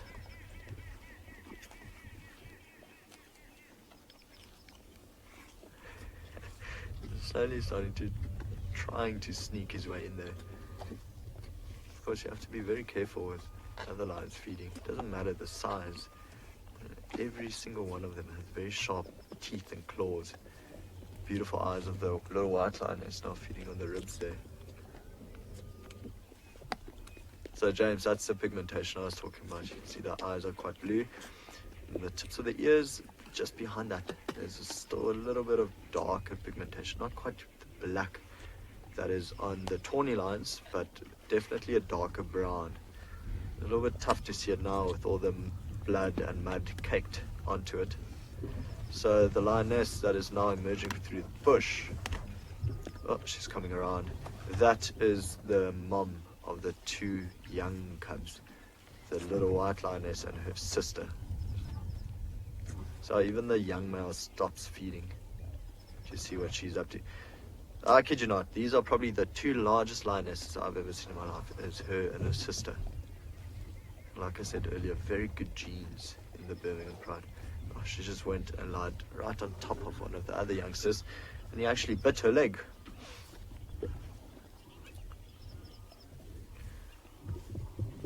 Marcus, yeah, very interesting question. Within this pride, not really. So the males tend to almost recycle, if I can use that word, every 3 to 4 years. So the Ross males came in here 2 years ago in April, and they pushed off and killed the then territorial males. Then what they also did is they killed all the lion cubs that belonged to those males, so that it pushes the females back into heat. And a small tiny piece of bone picked up there. Then they start mating with the lionesses. So it could happen that a male could actually mate with his daughter, but it doesn't. I mean, it doesn't happen often where a lion can actually control his territory for longer than 4 years. So there's not too much inbreeding, especially in the area where we are now. I mean, it's nearly 2.2 million hectares that is just open and unfenced. So there's quite a number of prides everywhere.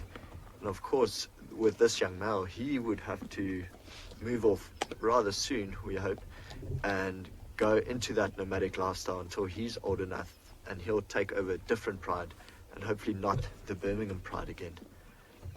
So find a pride of his own. But absolutely, inbreeding could happen. It just doesn't happen too often here. It's quite an issue in Ngala. So Marcel's saying it's quite an issue in Ngorongoro. I don't think they really have the number of lions that we do. Yeah. It's about 300 lions in 260 square. Oh, it's small.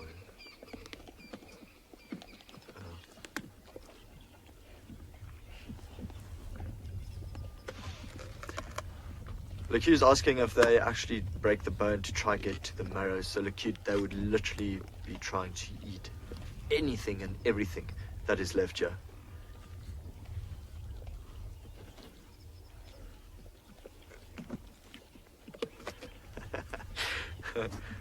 Natalie forgot to mute herself, so I've been hearing Natalie in the ear.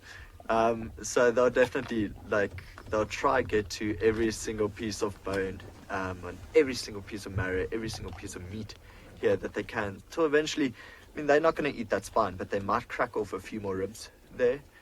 You can see the young males actually trying to dig into the skull to try get more meat out of there, or usually at the back of the horn as well, a bit of sinew. So anything that they can eat. They even eat the hooves here. So yeah, definitely try go for the marrow. So eventually there'll just be not enough left for them to eat. They'll move off. Vultures will come in, enjoy the last little pickings. And hyenas could crush through more of these bones than lions could, having a much stronger jaw.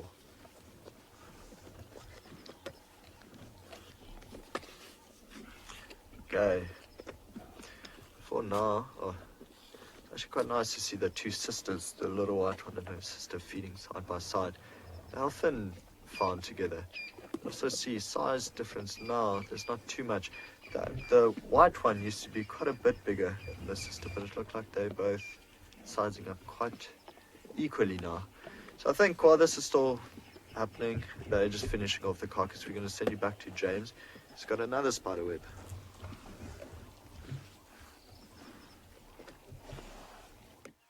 Yeah, it's just astonishing how many spider webs there are out here at the moment. This is an orb web of some description. I don't know which one. And I was just saying to Owen, you know, unless you have conditions like this, you just don't realize. And he said, do you think that a francolin would eat that? And I'm pretty sure a francolin would eat that. But most of the time, I suspect the francolin just wouldn't see it. Now, all around this little field of flowers, which are largely the flower that keeps on giving, whose name is, it's just gone blank in my mind, never mind, it'll come to me slowly. All around here there are spiders, orb webs, there are tent web spiders, there are funnel web spiders, there are hammock web spiders. And I'm sure that a lot of them would be devoured if they could be seen. But I think 99% of the time they're totally invisible to potential predators. And so it is that they live relatively unscathed. But there's a massive larder full of food for any passing predator. Oh, and just see the big one over there? Behind. Yeah. We've pretty much add on to it, but it looks like it's moving there. That's the one. Wondered if it hadn't catched something. It looks like a garden orb web spider of some description. Yeah, I think that is a garden orb web spider.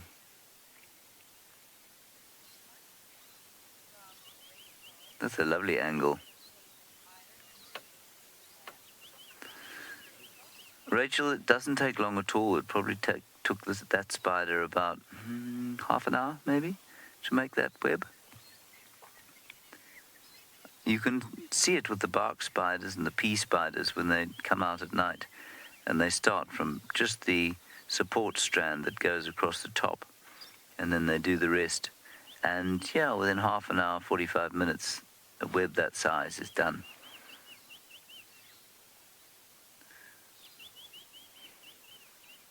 Lots of beautiful bird song, including some parrots, some brown-headed parrots, and a robin.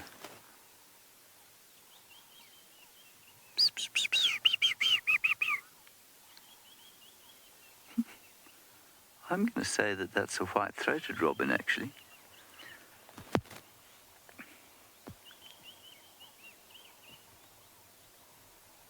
Gorgeous.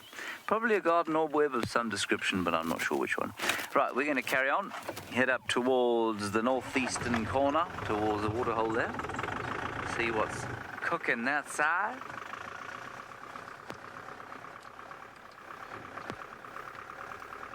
So I wouldn't like to be an arachnophobe wandering through here today. A terrifying activity. Let's see if we can get you those parrots. They're just up ahead. It's always a nice thing to see. It's always almost incongruous to see a parrot in this area.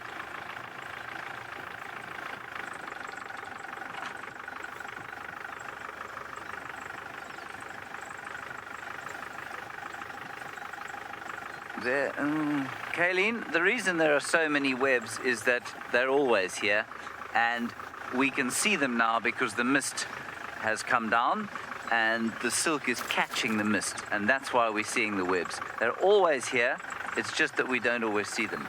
The parrots are up in this knobthorn tree. Can you hear them, Owen? They're in the middle of that knob there. Yeah, you've got one. Dead center. That's him. Down a bit.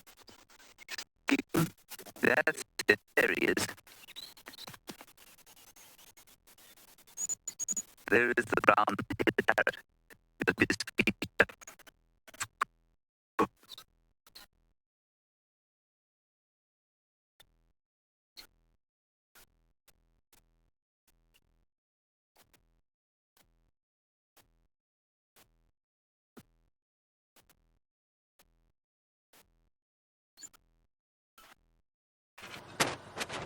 Sorry about that. Once again, you're back with us. And there's spider webs everywhere. It looks like Halloween because the rain is, it's not rain, I guess, but the moisture in the air from all the mist, which is not lifting. We've had to cover everything. And it's of course landed on the webs, and they just look so mystical, like something out of a horror movie. A movie that I don't want to watch, actually. That's what it looks like. Now, Tingana's just across this way. We are going back to him, I promise. We're just doing a wider look. You never know what else is happening, and that's normally what happens on a game reserve. Once an animal, mostly a predator, gets found, everyone goes to that predator to watch them. So then they don't actually check what's happening on the rest of the reserve. So you never know who else could be wandering around here. It's always worth checking.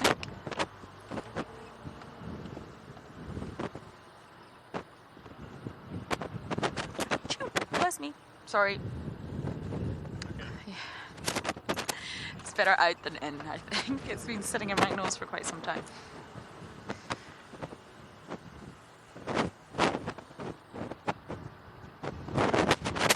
Although Tingana's gone flat, it's actually the perfect weather for predators to be mobile. It's cool. And they normally start to go flat when it gets just a little bit too hot.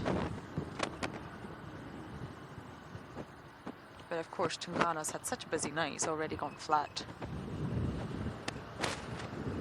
Okay. I am going to send you guys all the way across to andBeyond and Ngala, back to Rowan for some updates with his lines.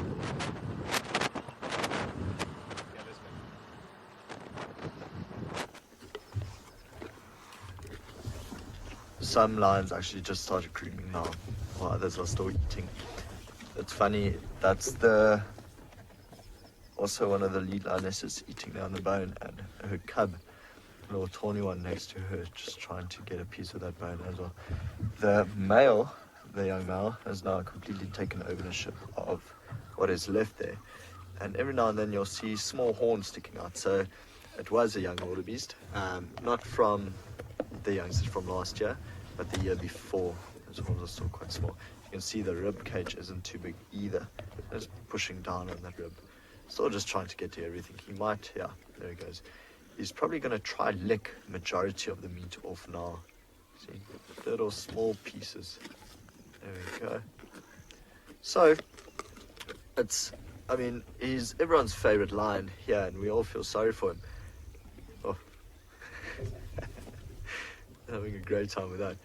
But he's also, because he's so much bigger than the lion cubs here, he takes a lot of food away from them. And I think it's quite tough for the lionesses to have, him and then a new litter trying to feed all of it. So it's most probably going to happen at a stage where the lionesses are also going to start kicking him out, getting angry with him and pushing him a little bit away. Hard days ahead of this little guy. Well, massive guy. But you know what I mean. See, now the little tawny lioness is going to try to get in there. She's not done eating yet. I love watching this.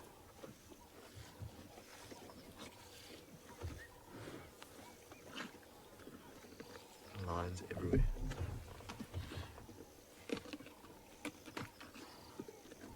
I'm always, when I watch them feed, especially on like the end parts now with the bone, I always think, you're going to hurt your mouth trying to chew there or chew there, like a bone's going to stick in here.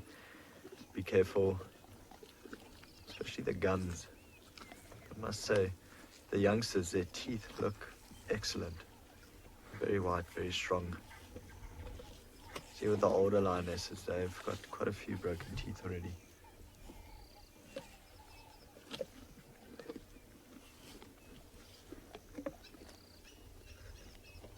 Big bone to chew that.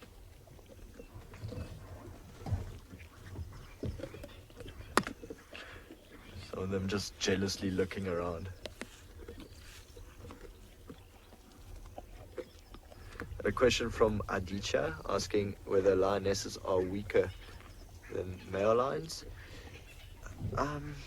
They are indeed, and it's mostly to do with weight. So male lions, of course, have a lot of testosterone, and I think the larger males here weigh about 250 kilograms, while these two lionesses here, the two lead lionesses, weigh only about 180, maybe 190 at a push.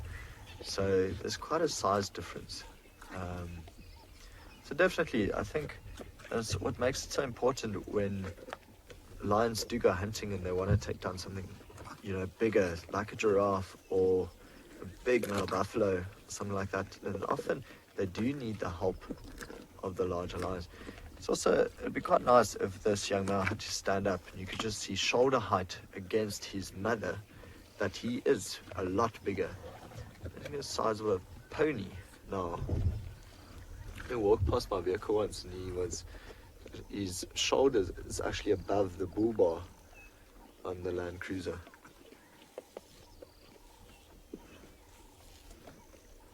like all the lions now just taking a leg to a side, and just, it's like dessert being served. They don't want to share it with anyone. And the older white lion is walking towards where the other lioness has gone to pass out. Nice day for them though. No sun at all, quite a nice bit of cloud cover. Good day to just pass out wherever you want, a big open clearing. And pass out they will.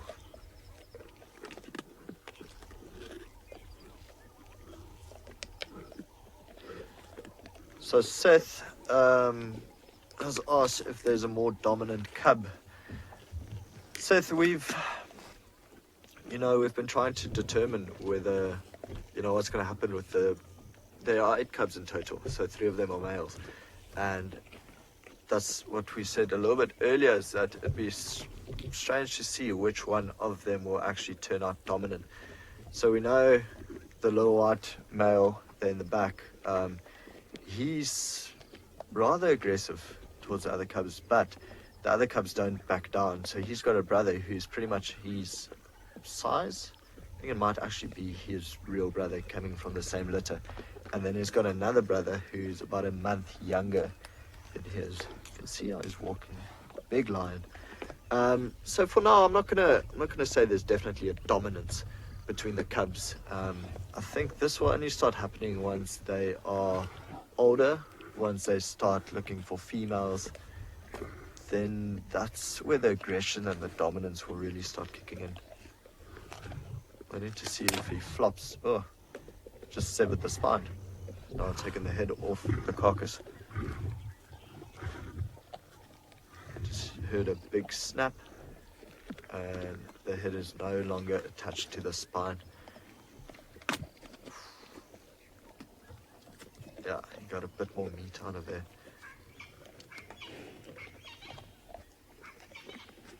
Yeah, Marcel is probably very keen for breakfast now. Me, not so much. I think, well, these lions just finish off the carcass. A few of them now are rolling around, and a few more of them going to bed. I'm going to send you to James, who's got a couple of birds.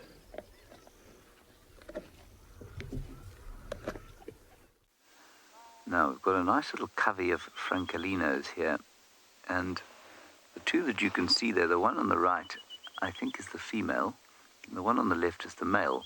And the way you tell that is the fact that there is a spur on the back right foot of the male.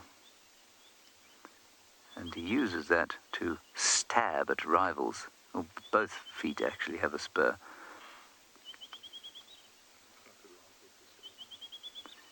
It looks like 2 rivals just arrived, actually.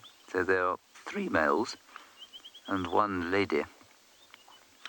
And what they are doing is just trying to get the water off their feathers, their saturated feathers, because they've spent the night either in a tree or foraging in the grass perhaps this morning, and that's made them very wet.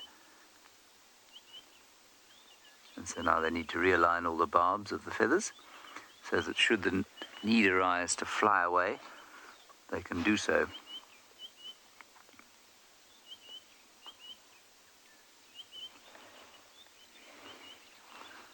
I just love the colours on these birds when you get in close. Ooh, male giving the female a little smooch about the chops there. Or eating a flea off her, one of the 2. Either way, it's deeply romantic. Gosh, look at that.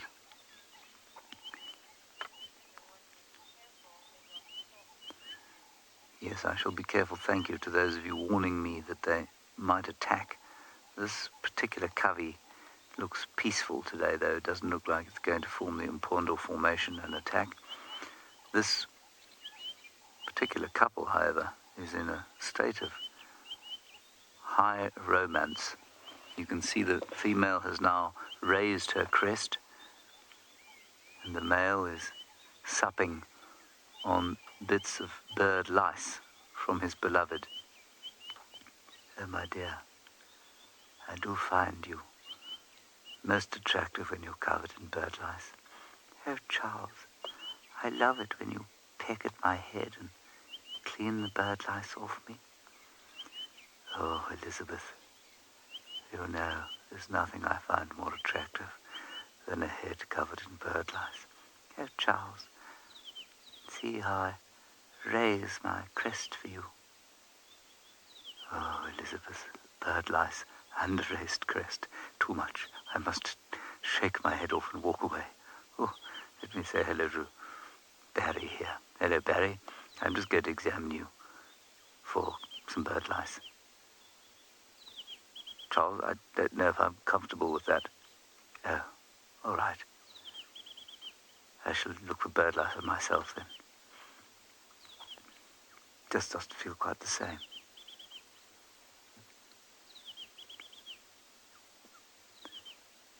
I wonder if Cedric would mind. Oh, bit of a shiver. Chance, you're wondering if I could bring back one extinct species, which would it be? I mean, I would love to see a woolly mammoth. There's something about that I'd really like to see. I couldn't choose one. Saber-toothed cats. Imagine seeing saber-toothed cats or cave lions. But really, imagine seeing a dinosaur. Imagine seeing a brontosaurus or a tyrannosaurus rex or a diplodocus or a triceratops. Imagine seeing one of those things. I don't know where we'd put them, but goodness, that would just be astounding. I think if I was really pushed, I'd have to go with a big dinosaur, one of the biggest that there ever was. So I'll probably go with Brontosaurus. Always liked them when I was a kid. Not that I'm, old enough to have seen one.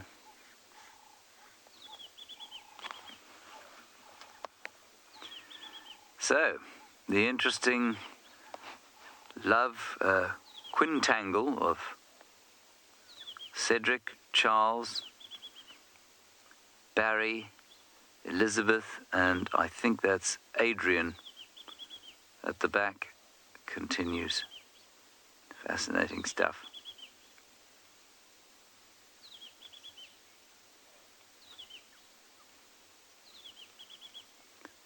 Poor old Cedric's now got a bit of feather on his head, some down. I think things have calmed down here at this rather strange romantic quintangle. Let us go back to Ngala, where the lions have devoured their breakfast and are now probably going to lie about fat.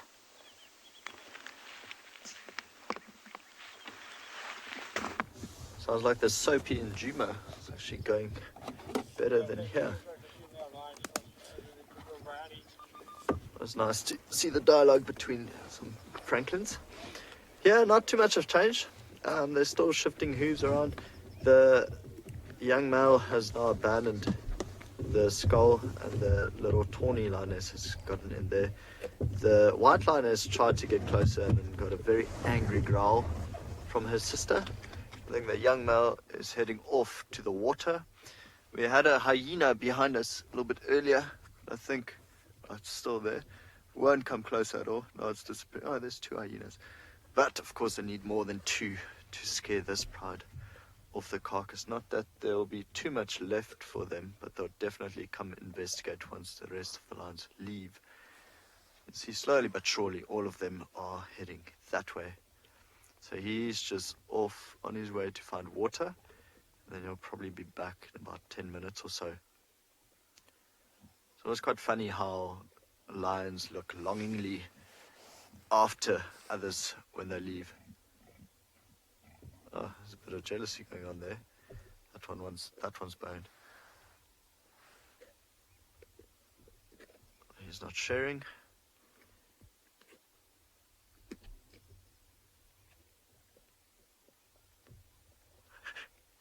Nice to hear all the chewing, isn't it?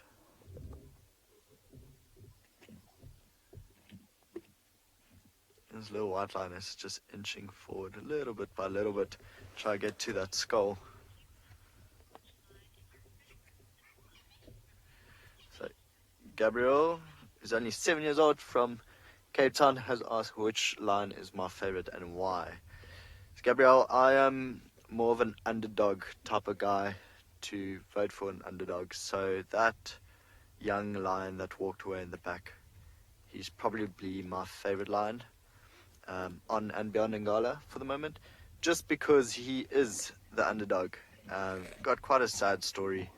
You know, he had 3 brothers that died when they were still small, and he was the only surviving male, and him and his sister were the only 2 that survived of a litter of 9. And now he's going through all of that, you know, where you reach maturity and the new males are trying to kick you out, so they bully him. But, you know, all natural. I think we make it sound a lot worse than it actually should be, because that's just the natural lifespan of a male lion, to go through all of that. But yeah, it's quite sad to see him fighting with the Ross males, or to see the Ross males fighting with him. But luckily he's got excellent mothers and sisters that take care of him. But yeah, I think just because of his story and what he's going through now makes him my favorite lion. And I think also for a lot of the rangers on andBeyond Ngala, that would be their favorite lion.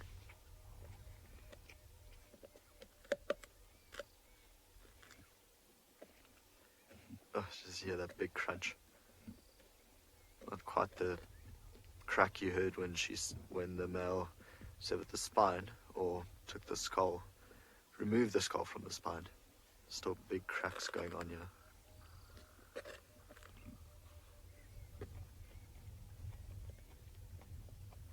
More of a fillet steak guy myself.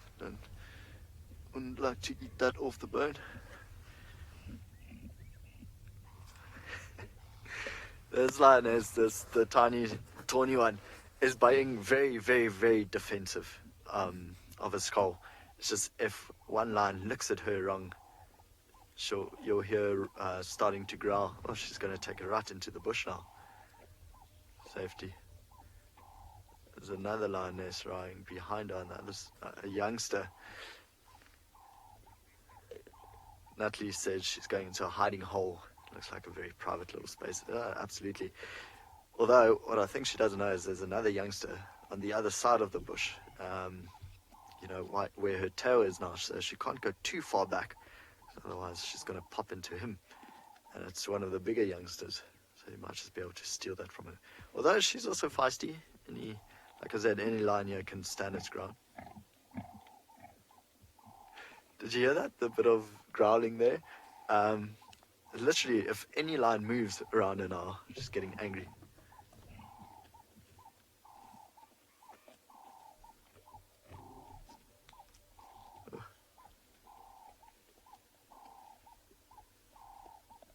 It's a good spot for her. Because she's so small, she can still fit in there.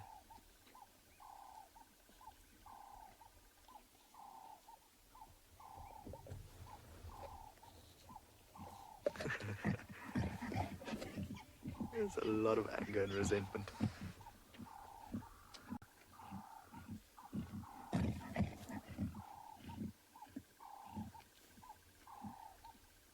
And the funniest thing is that older youngster,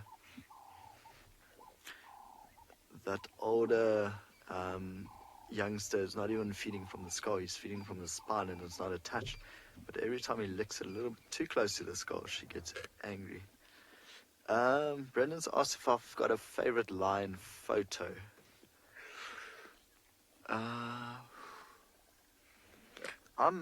I quite enjoy action shots, so whenever there's action shots, quite fun. I've photographed the 2 Ross males fighting. I've photographed one of the Ross males going at the young male. Not too bad though. I think the young male gave the Ross male quite a swipe on the nose. The Ross male backed off. And then, a number of years back, 2 male lions.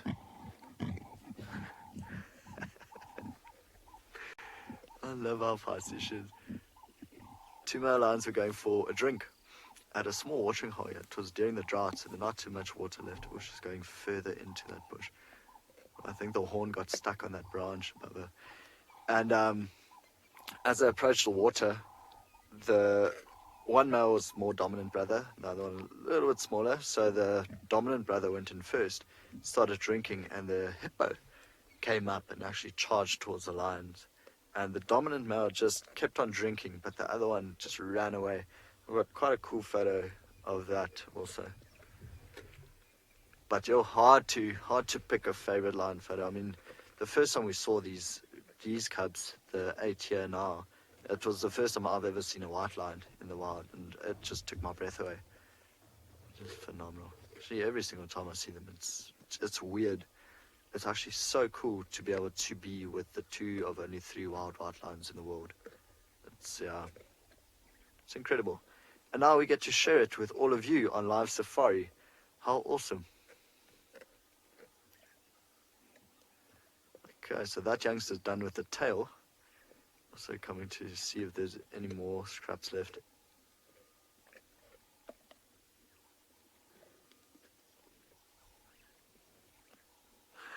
Just a sideways glance from the other lead lioness. So cool to see how she's hugging the bone, trying to keep it upright.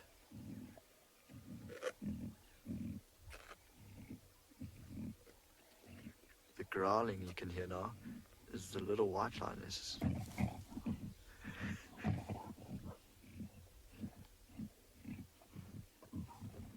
To give an idea, I was talking earlier about being charged by a leopard yesterday. And that's pretty much what it sounded and looked like. It's just the bush moving like that, and almost that sort of sound as well. So, as you can imagine, we've got quite the fright hearing, seeing all that, especially when you're on foot and you're looking for leopard. Which so far no update on leopard for the morning. But we might go have a look. Oh, the rib just opened the youngster's mouth and you just see massive teeth. Now we might spend a bit of time around the Timavati River on our way back. In a while. Both hyenas, I can't see those anymore. Might be lying down. Very long grass around where we are now. And they'll just, they can tell by the sounds that the lions are still feeding, so they don't need to look at them the entire time. Their hearing is incredible, way better than ours. So just them lying in the grass, they'll be able to tell, no, the lions are still feeding. It's not time for us to come just yet.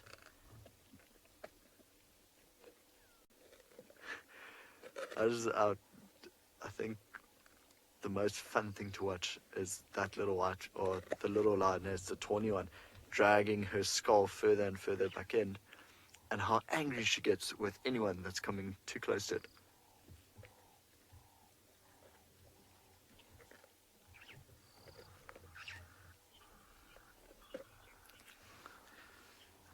Natalie is calling her a moody teenager that's going into a room with a snack.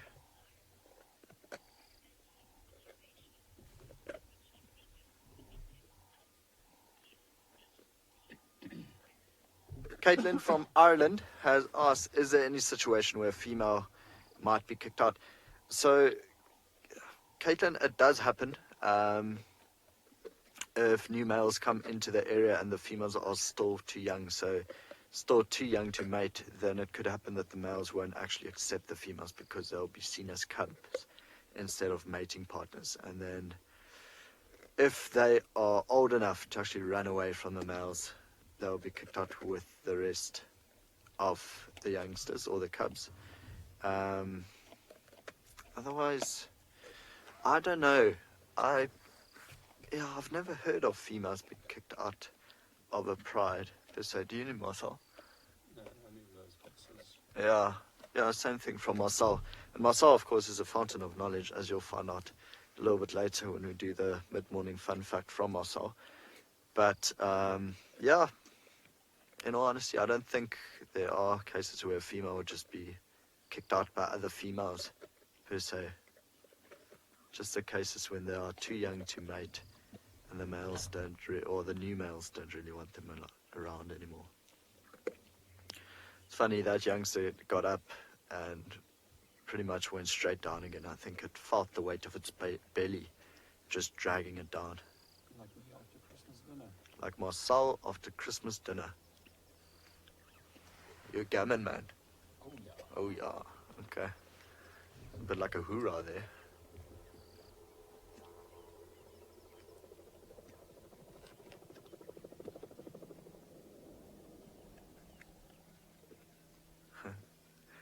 Like he's got something stuck in his teeth.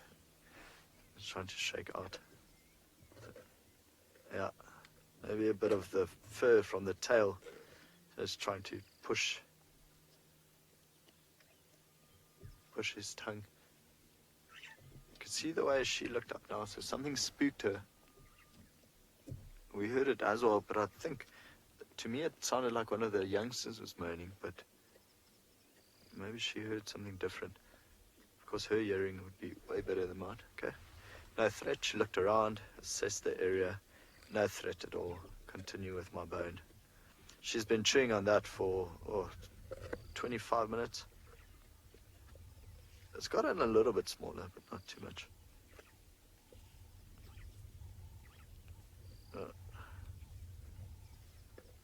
Making the most of everything.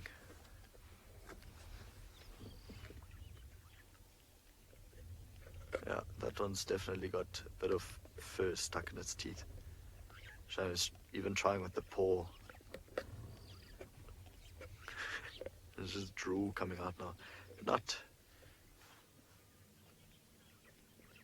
Okay, good news. Lawrence found Tingana again, so for now, we're going to send you back over there. Just to give an update, I think we might leave these lines, let them finish their wildebeest, and then also go explore a bit of a safer area, so for Marcel to give his mid-morning fact. Joe, we're sending you back to Lauren and Tingana.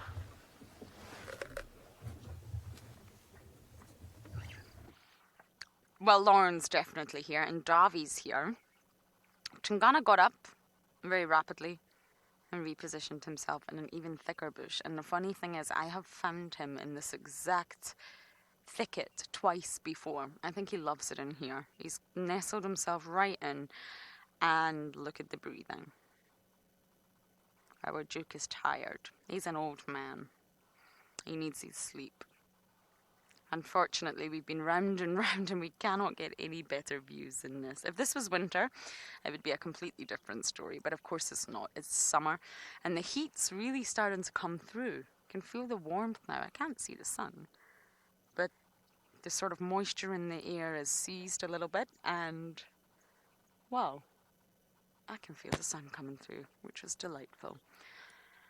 So, Tingana. How is that for views? I think what we may do again, similar to what we were doing, is just bumble around and come back at the end. Unfortunately, there's no point in us staying here with an extremely sleepy Duke. We do have a very, very cool view of some vultures. So if you just give us 2 seconds to pull out of here, I want to show you some vultures off in the distance. Now, they have been hanging around since yesterday. Since the missing impala, which apparently got snatched up by hyenas, torn to pieces and disappeared rather quickly.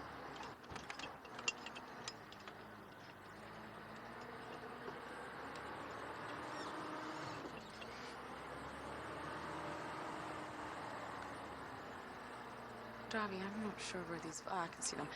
Joe, we have 3 main leopards that really utilize Juma as their sort of territory. Now there's many leopards in the area, and of course they all move. So sometimes we actually come across males, especially younger males, that are just passing through. We may never see them again. I think Trishala not so long ago had a male that really no one recognized, and he's never been seen since. So he was probably a dispersal male just traveling through and decided that Juma was not for him, and we may never see him again.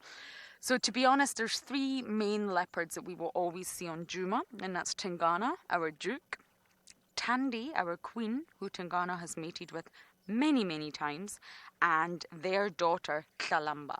That's the main 3, the royal 3 that we will always see on Juma.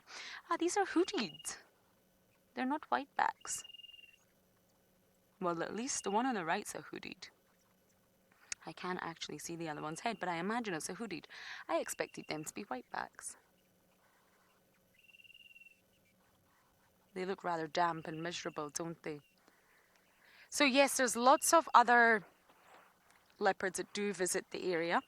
We can go through them a little bit later on, but those 3 that I mentioned are the 3 that you will always find on Juma. So I'm not entirely sure who I have to send you across to, so you're off to someone. Let's make it a surprise.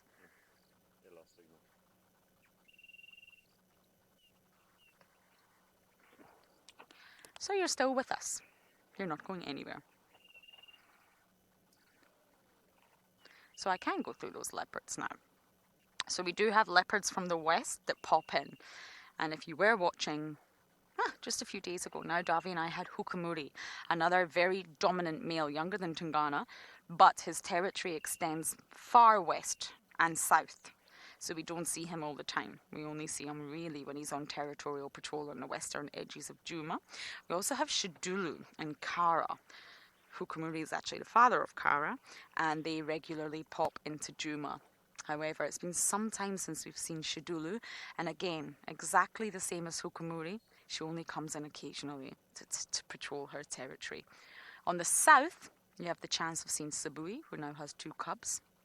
I've actually only had the pleasure of seeing Sabui once. And Kuchava, Tandi's daughter, who also now has a cub, you will see from the east. There's also Luna, a very skittish female from the north who is believed to pop her nose into Juma, but I have never had the pleasure of meeting her. So they all sort of move. It's a very dynamic sort of thing when you think of leopards' territories. They pop in, they pop out, they'll always try to push. They will always try to extend their territory as much as they can. So if there's room for any sort of movement, they will push, push, push until they meet resistance in the form of another leopard, and then they will pull back again. So the leopards are always moving.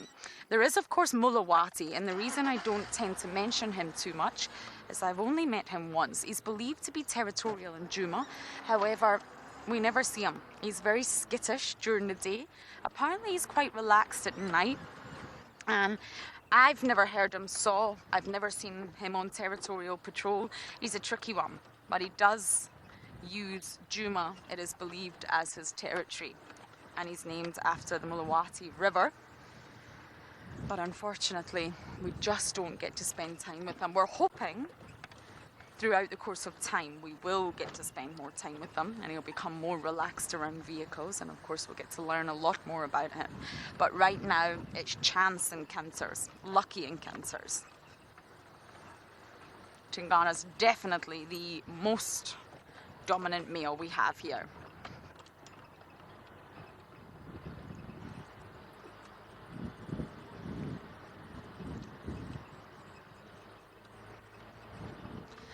Okay, I think we could go west along Votella Access, maybe pop into Galagopan and see what is going along, well, at least going on that side of the world. We need a time update from Natalie, and then we'll try and make it back for the end of show to Tingana again, but I really don't think he will have moved much, to be perfectly... okay, roughly 45 minutes until the end of show. So we'll check the west, and then we'll come back and see Sleepy Tingana. Hopefully he'll still be there for this afternoon, and then we'll see him wake up at sunset. That's probably what's going to happen with Tingana, but at least you all got to see him in all his glory this morning. One thing that's baffling me is there's not one single impala on quarantine. That never happens.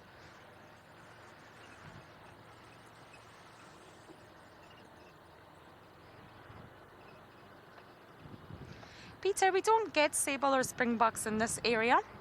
I believe we used to have sable, but unfortunately we do not get them in this area. I've never seen one. Well, I have seen one, but not in Juma. They really, really aren't in this area. They are more sort of populated in other areas of South Africa, but not in this area.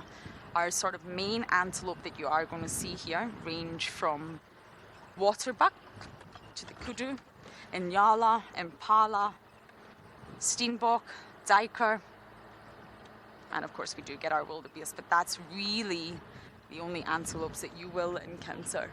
Bushbuck. I always forget the bushbuck. Why I forget the bushbuck is because we never see them on drive, ever. Well, I've never seen one on drive. Have you, Dobby? Yes.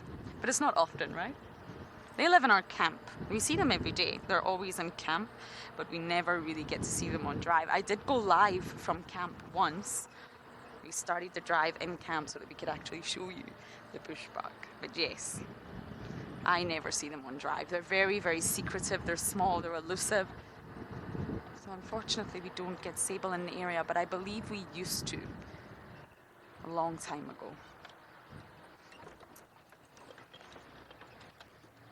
Okay, let's head west.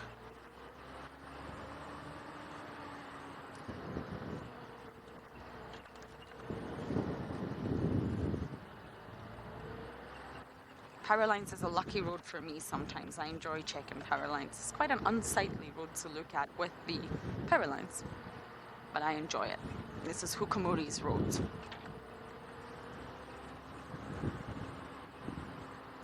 Okay, as I quickly check the west before making it back round to the Duke, we are going to send you back across to Rowan for an update.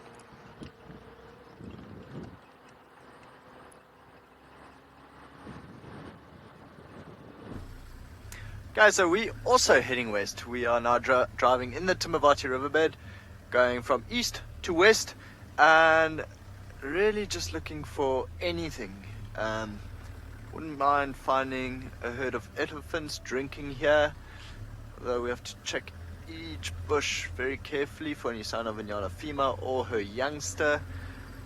Basically just looking for anything that we can find now. But very good morning with the lions eating the wildebeest.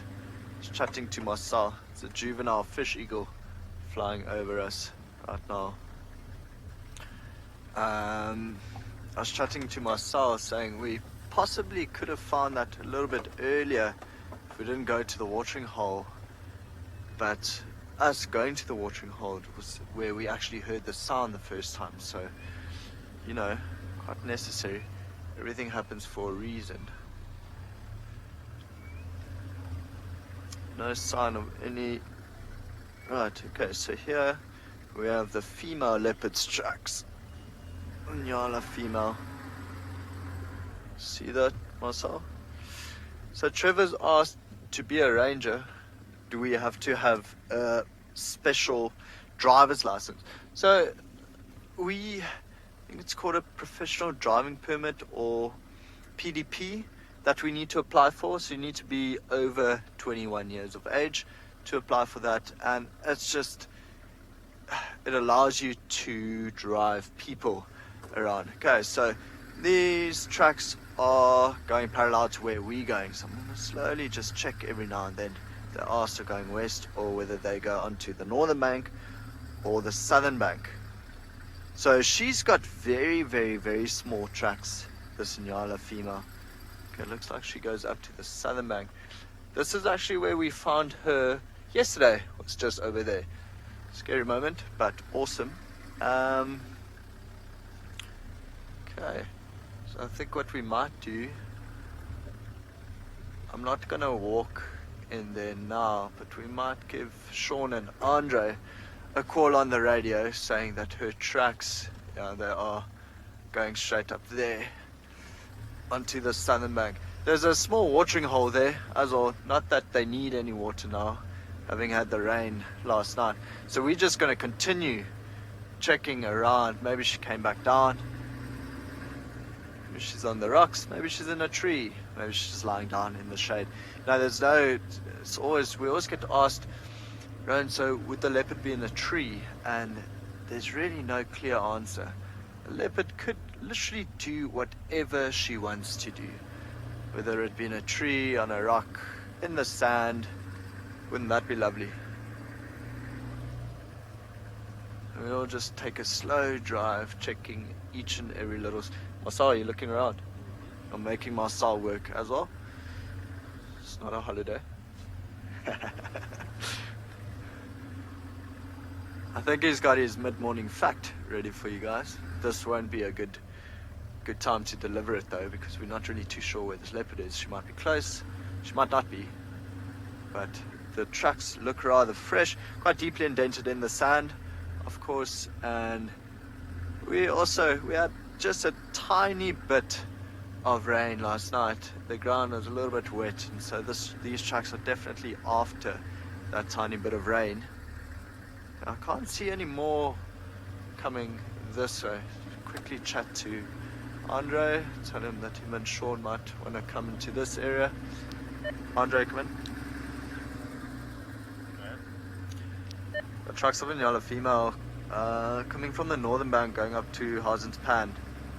Just a female, can't see any trucks of the youngsters. If you guys want to feel like coming to check in this area.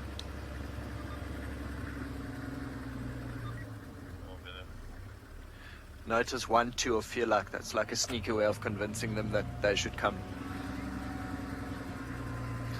There's more tracks of her coming from that side now, but they look older, so the rain is actually on top of them.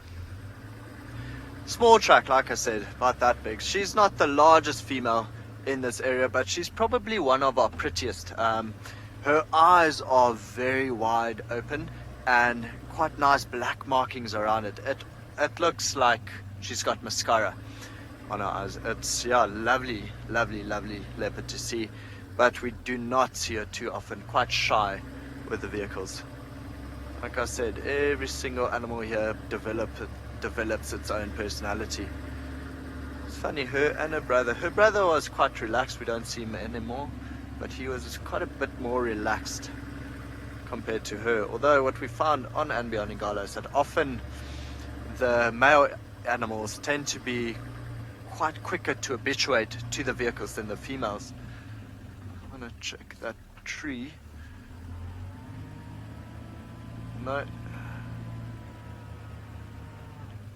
All you want is just to see that tail drooping down from a branch. Makes every ranger very happy. But as you can imagine, here next to the river, the vegetation is so thick, very easy to hide. So Anna Marie's asked if we've had any reports on the Shitsalala female. So Anna Marie, I think Nikki called in tracks of a female leopard yesterday. So those were the last reports we had from her. Yo, they've been up and down in this area. Also going back that way. Let's see, maybe Anna and Sean goes and checks the watering hole.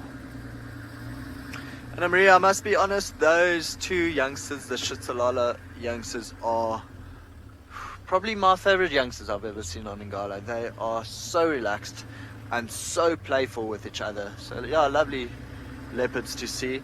Which is, again, quite funny because the Shitsalala female, we don't really know too much about her.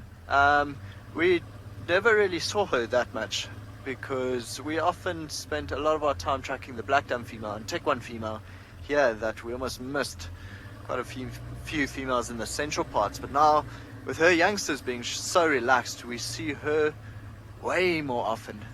But it's also, again, funny to see that if she's alone and she doesn't have her youngsters with her, she tends to run away. She tends to go into very thick vegetation and loses us quite quickly, as you can imagine. In here, a leopard goes up the bank into the vegetation and we just can't follow. It's very easy for them to lose us, to hide away from us.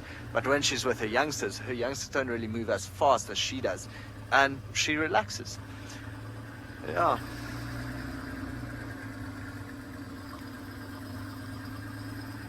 Okay, no more tracks here. So we got asked earlier also if we have any updates on Makoti males. James Richard, very good question. Like I said the other day, you know, it's a very tough question to ask. Just stand by. Leopard territories overlap, so it's not like there's a clear line there, clear line there, clear line there, and we can measure the distance. The other day, I mean, we had Ngala female quite far into Shitsalala female's territory, or what we think the territory is, but does that mean her territory extends into Shitsalala female's territory, or was she there for something else? She shouldn't be there, so I don't know. We actually don't know. I can't even give you a rough estimate. I can't give you a rough answer, say it's 10 square kilometers or it's 8 square kilometers, because I think I might just be lying to you. So she's got the eastern part of the reserve into the center, but yeah, quite a tough question to ask how big a territory is for any animal on this property, if I have to be honest. Sean, go ahead.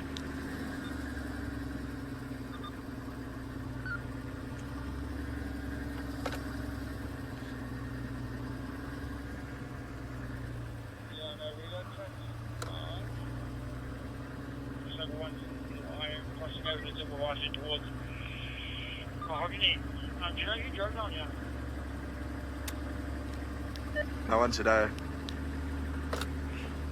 So Sean says they've got tracks further west of here, of a leopard crossing over onto the southern bank. Didn't catch whether it was male or female. Hey phone, just stand by quick. So it'd be interesting to hear, because I don't, it might be Ngala female, because that would be in her territory as well. But I'm hoping that it's Tambuti Tom. Righty, so James is back out and in action, so we're going to link him back to you. Well, going to link you back to him on Juma.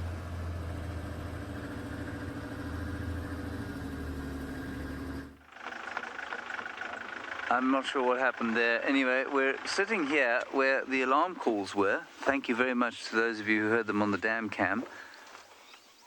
Squirrels, impala were going. Things seem to be calming down now. The impala were looking kind of in this direction, but interestingly, there are some Ngala and they are stumm. They're not saying anything.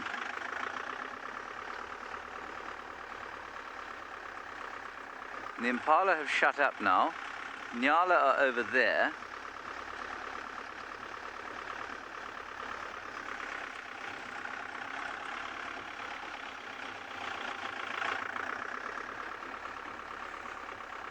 I wonder if something didn't just wander past them. Ngala are all looking down in this direction. Let's just see.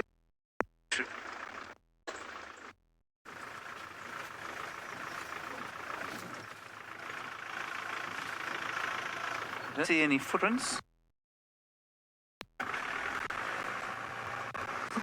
Going on. I think we got here possibly slightly too late. There are a whole lot of vultures up there. Just going to have a listen here. Oh, and there's a Wahlberg's eagle alarm calling there too. Oops. That's the Wahlbergs in the rush. Yeah.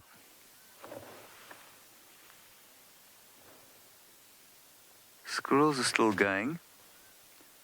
I wonder if there isn't something that's wandered up into the drainage line. Yeah. Okay, I don't see any tracks here, so I'm going to turn around.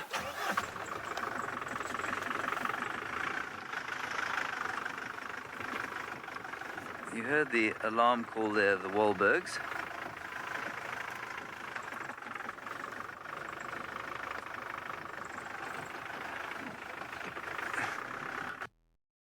Current form, I think I'm just a little bit behind the 8 ball here.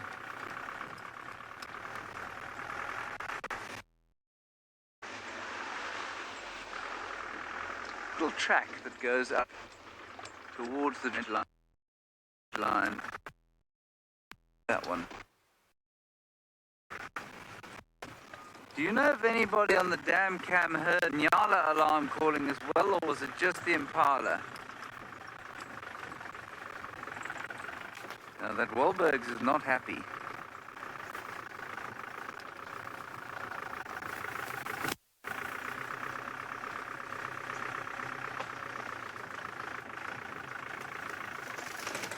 Oh, yeah. Yeah, the Wahlberg's going. Let's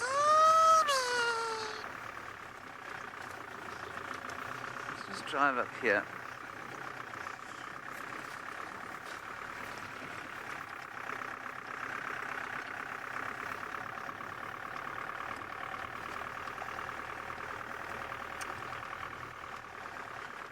Vultures are not really very explicable.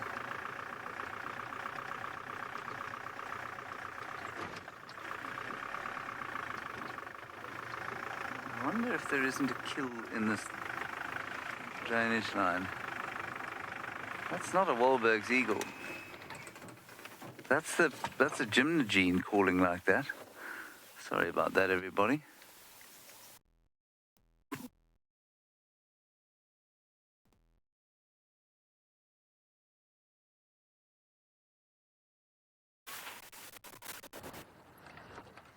Oh, my goodness. James has bashed his way into no signal.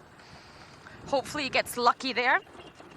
We also had a little scratch around, but there's no point in two vehicles working in the same area. So we are off again on our own mission, and hopefully we can get back to Tingana by the end of the drive. Our sleepy, sleepy Tingana. Hopefully James finds the predator and some signal. He's got a lot of work to do. Signal is not easy to always find out here. Okay, so at the very start of drive, when we had Tingana, we could also hear the lions calling. Now, Davi is convinced they're on this property, and they were calling from very, very close. So we're just going to do one more scratch around for the lions, and then hopefully make it back to our few rosettes that belong to Tingana. Ah, the hornbills leave it till last minute to fly. Can you hear that? It's a lilac-breasted roller, very upset.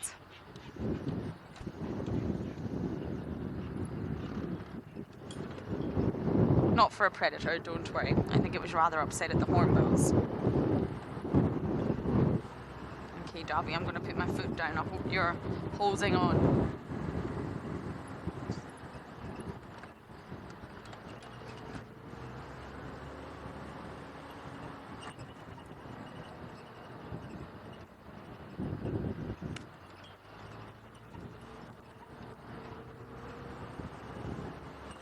Kylie, do leopards smell? I've never really had a bad odor from the leopards. In my opinion, no. But I'm sure maybe other people will tell you differently. Yes, when they go to the toilet, it really does stink, especially when they do the toilet right next to you. Oh, hello, Impala. Is this your little territory, mister? Is this where you're setting up shop? I'm just keeping an eye on him in case he's not shown any signs of being alarmed. So yeah, I never get a bad odor from leopards. I really don't. Lions I do, and hyenas I do, but leopards, no. Only if they do the toilet next to you. They're meticulous groomers though, and because they have to remain elusive and they have to remain hidden, that's how they survive. They have to keep clean. They can't risk being smelly and having the odor of maybe blood or whatever they've been feasting on come from them, because that will attract attention. So leopards generally, I feel, keep themselves quite clean, Kylie. I never get a bad smell from a leopard. But I'm sure if I was to hug one, I'm sure I would smell them now, especially their breath. I can only begin to. Oh wow, you are magnificent.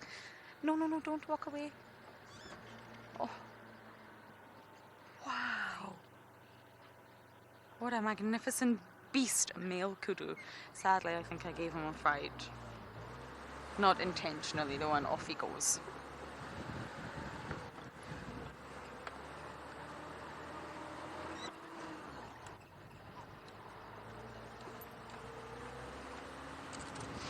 Red, you're asking how can we tell if the tracks are fresh?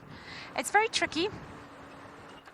And to be honest, my mentor who trained me to the person that I am today, that is Mr. James Hendry, always says, be careful when you're judging the freshness of tracks. Really, people like Herbie and Morris, they're the ones that could probably give you an exact time as to when that animal walked by. But otherwise, just be careful. There's lots of signs you can go for, but it really depends on where the tracks are. What kind of sediment they're on. Are they on thick sand? Are they on thick soft sand? Are they on hard soil? Are they on a sort of muddy clay ground? It really depends on what ground the tracks are on. Then it depends on the weather conditions. Essentially, if you've had a really, really bad bout of wind, let's say, and it's been really, really windy, then that's going to blow the sand around quite a bit and disturb the tracks. So it really depends, but what you're looking for essentially is how intact they are. So you've got to take into consideration the ground and the weather, and then if you imagine putting your hand on sand like a handprint and then lifting it off again, you'll see the edges around your hand will be pristine. They will be perfect. Your hand will have fully imprinted on the sand. Now if you imagine coming back a day later to look at your handprint on the beach, what you will find, most likely it may still be there, but it will have blown and it won't look as crisp. You may just have a mere outline of a hand rather than a really, really crispy, fresh track. So you've got to sort of take into consideration lots of different factors before you gauge how fresh a track is. And also for us, if I drove this road yesterday at 7 o'clock at night, for example, I know the tracks were not there at 7 p.m. So I can use my knowledge to gauge that at some point between last night and this morning, there's tracks. There's actually lots of factors involved when you're gauging how fresh a track is. You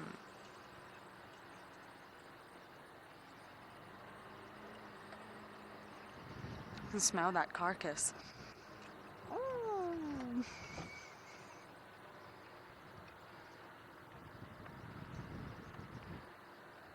Nicole, it depends if you're male or female. Females reach independence first. Whew. Can you smell that, Davy? That is not pleasant.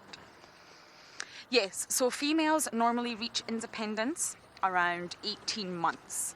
So that's a year and a half, but you will see changes in the mother's behavior towards the daughter at around a year, because what she's trying to do is push the daughter to independence. It's time for you to go now. But that takes a little bit of time to establish. So normally it's 18 months to females, but it can go a little bit longer than that. So let's say anywhere between 18 months and 2 years.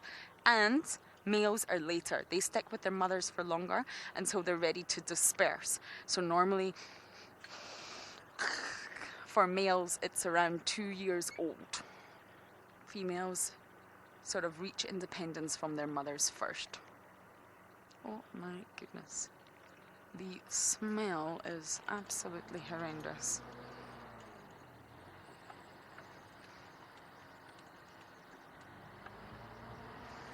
Okay, let's bumble this way.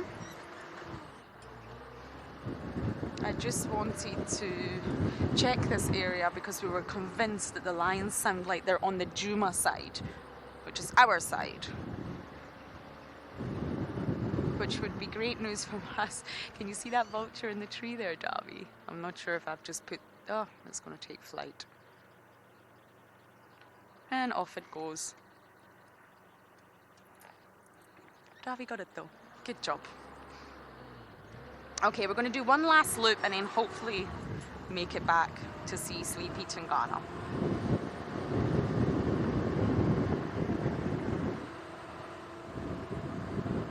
Ludivine, yes, some vultures are endangered, not all species. So if you actually go to IUCN, the International Union for the Conservation of Nature, IUCNredlist.org, you can type in any species in the entire planet, be it aquatic, terrestrial, airborne, any animal, and it will tell you the status, the global status, so not the sort of localized status. Sometimes you will find, let's just say, lions may be endangered in Scotland, but not in Africa. That's obviously a joke, but it's the global status, and there's a scale. It goes from sort of near threatened, vulnerable, endangered, critically endangered, and also least concern. So there's a whole scale that animals will be classified as, and yes, some vultures are classified as endangered or somewhere on that scale. Because they're treated, I feel, similarly to hyenas with lots of negative connotations, people don't realise that vultures are really important. They're almost like the garbage bin men. And I know that sounds terrible, but they clean up just like hyenas. They scavenge. Imagine if there was just carcasses left everywhere with rotten flesh, rotten bones. One, it wouldn't decay quick enough to seep into the soil for that sort of nutrient cycle. And two, the area would smell awful. Parasites would be everywhere. It could spread disease. Vultures and essentially hyenas, they clean all of that up, and that's their purpose in the ecosystem. That's why we have them. They're also very, very intelligent, and I think vultures are great birds, but some areas poison them. They lay down poison intentionally in order to attract the vultures. Maybe they put the poison around the carcass, and what they're trying to do is kill them. So yes, in many places around the world, different species of vultures are endangered. But if you are interested, check out that website. It's a fantastic tool. It gives you a lot of information on different levels. That's iucnredlist.org. What do we have up here, Darby? You see that? Oh, no. I don't think the birds are playing ball today. It's a raptor of some sort.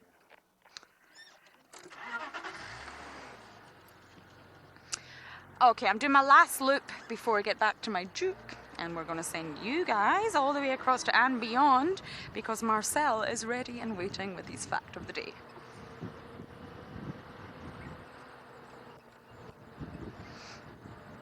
So it's that time of the morning for mid-morning fun fact from Marcel.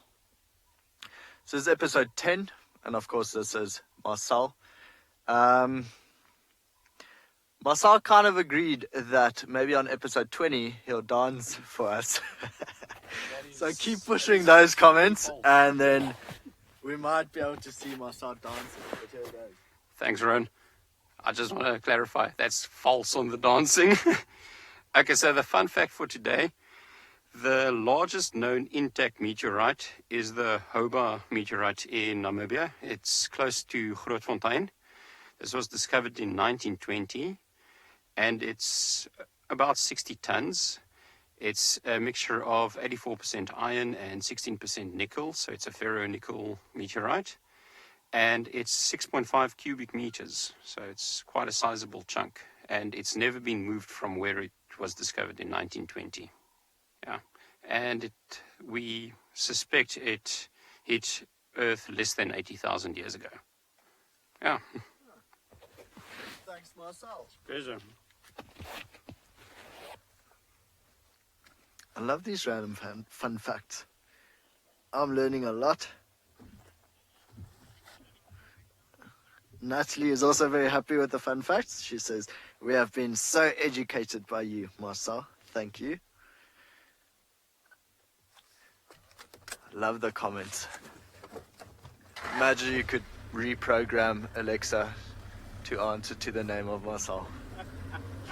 I think one comment the other day said, "If I don't know the answer, I'm just going to Marcel it."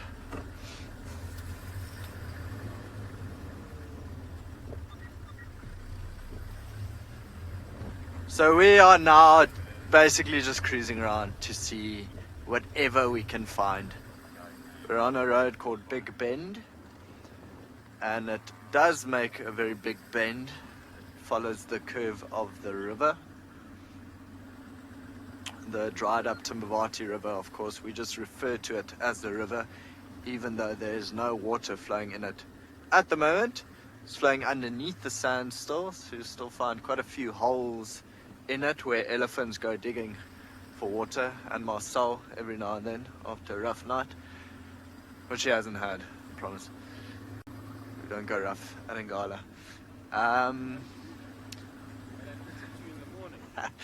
Marcel says he only starts his party at 2 in the morning.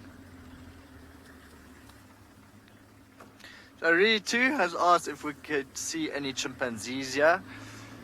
I mean, we could ask Marcel if he doesn't want to dance. Do you want to go just swing, hanger? That would most probably be the only chimpanzee we might see in this area. They are usually further up north, If you had to go to Rwanda or Uganda or Congo, you'll see chimpanzees. But around here, you only find baboons, blue or vervet monkeys, and then Marcel swinging from trees. Natalie says we are being so spicy this morning. I agree. What day is it? Whew, Thursday. Should see me on Friday, Natalie. What are you doing? We nearly hit the camera with a branch, so Marcel had to. Ooh. Okay. So mind you, episode 20. It's not me who's gonna do the episode 20. So someone else will have to convince Marcel to dance, which is okay. I think all the viewers here could do it. I have complete faith in everyone. You see me looking down and up on all the big trees, just searching for a leopard, a tail hanging down, maybe even a vervet monkey or baboon. They often frequent the trees right next to the riverbed as well.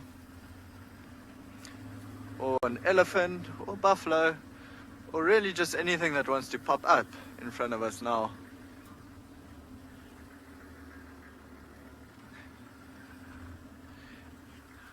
So Big Kev has asked if we have a detailed map of Ngala. Big Kev, this is the only map we are going to show the general public. We don't want to give away our road names or where they are. Just in terms of, poaching policies and all of that, if we do speak on the radio, I think you can actually, or there will be people clever enough to tune into our radio frequency. So we don't want to give road names away. So I think it's more important for the rangers to know the roads than the general public. So we're going to keep that to ourselves for now. Sorry, Big Kev. Decision made a little bit higher than me.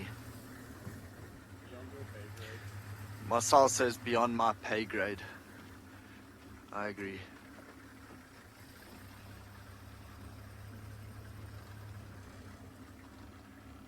The trees here are stunning. Really, probably also one of my favorite roads to drive because it's so thickly overgrown. You just never know what's going to be around the next corner. Thomas has asked if I'm scared of being out with no protection. So Thomas, in this vehicle, we are rather safe. You don't really need too much protection. I do have a rifle on the bonnet of the vehicle if I do go walking. Also, again, company policy. Funny enough, no. Are you scared, Marcel? Marcel looks a bit spooked, but I think it's often because of my driving. It says no. Go. Anyway, no, we're not scared. I think we're so used to doing this that it's just second nature. What to look for, what to listen for, that, yeah, this is just life for us now. Natalie said Marcel looked like a floating emoji head, which apparently emojis are not allowed to be used in the comments. I love watching the show, as well, when Nikki or Sean drives. I like all the comments coming through. So yeah, your head looks like an emoji head floating. Thanks, Natalie.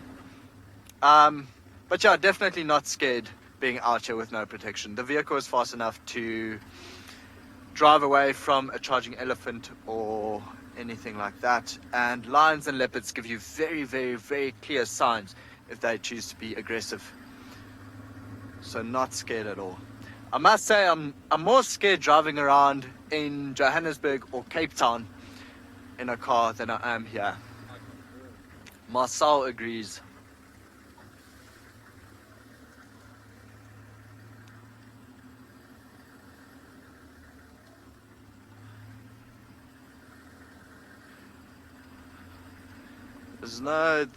So on the road you'll see poo every now and then. There was a three-banded plover that was running up and then went off. You could actually hear the whistling.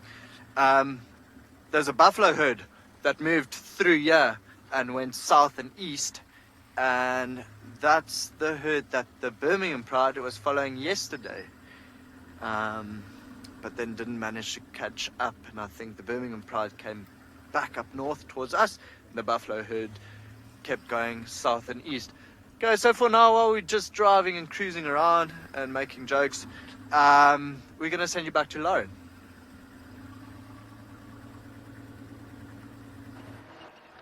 Tingana is not there, and we can hear the monkeys going crazy. So I believe they're going crazy at him. I'm just trying to determine. Let me listen.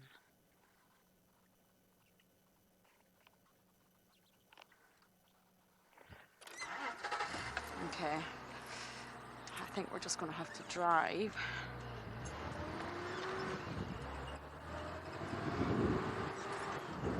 Trust Mr. Tingana to get up when we're not there.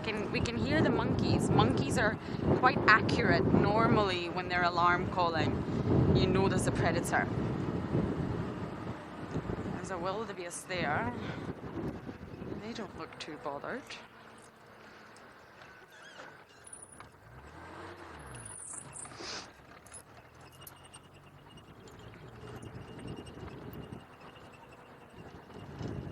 The monkeys now.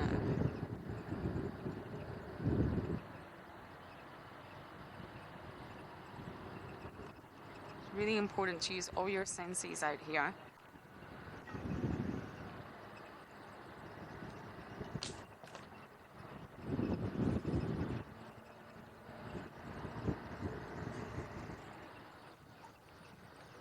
Anushka, everything. I love everything about my job. All the time I get to spend out here with wildlife. Bear with me.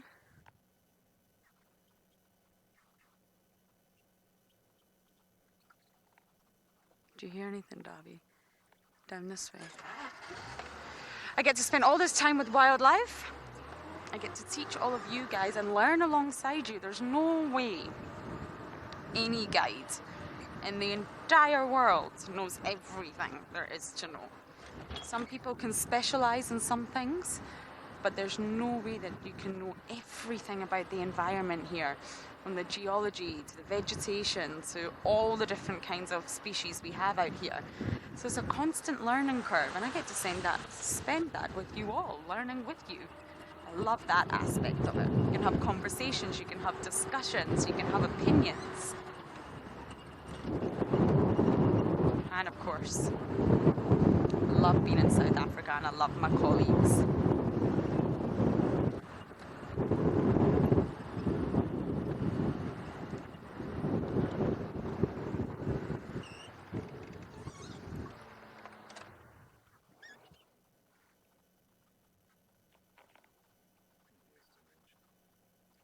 I don't hear anything. Which means the predators walked away from the monkeys.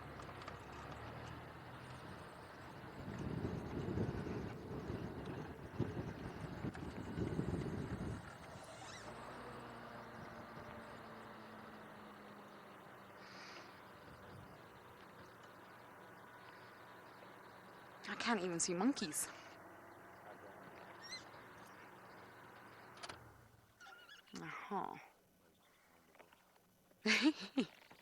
Davi's got a monkey.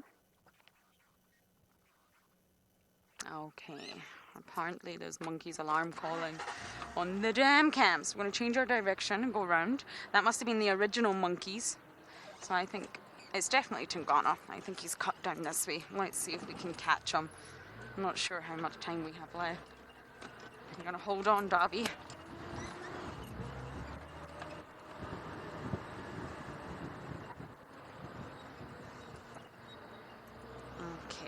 Going to pull over for another vehicle here, and then we'll race around and hopefully we can find the leopard for you. How are you? Good. Alrighty, here we go.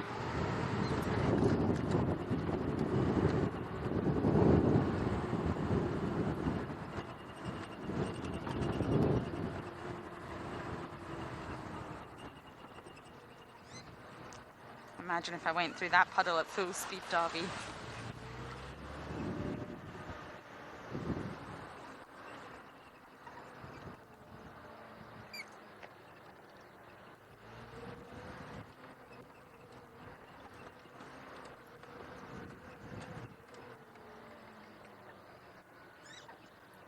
I don't hear any monkeys. I wonder if he's walked that way. The dam cam microphone is very, very sensitive. It will pick up sounds from further away than you think. So you think they're very close, but actually they're not. Natalie, are you still there? You've gone very quiet. I'm worried we've lost you. Okay, you're still there. Good.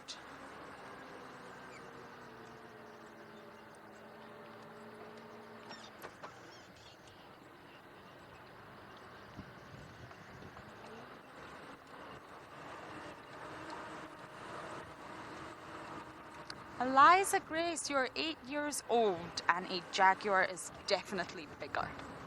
It's got a slightly different shaped body, weighs more, it's got more muscle mass, and it's definitely larger. It's got a larger skull than a leopard as well. The jaguars are bigger, but of course they do look similar. Yeah, I think he went that way. The monkeys are not alarming close to the dam cam, I'm afraid. He's went that way. Alrighty, hopefully. Luckily with Tingana, he likes to walk on the roads. Sometimes, most of the time.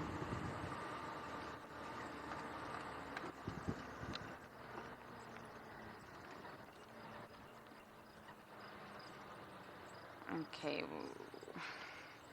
let's do a U-turn. Can't drive past the lodge, I'm afraid. I'm not sure we can do this in 4 minutes, but we shall try.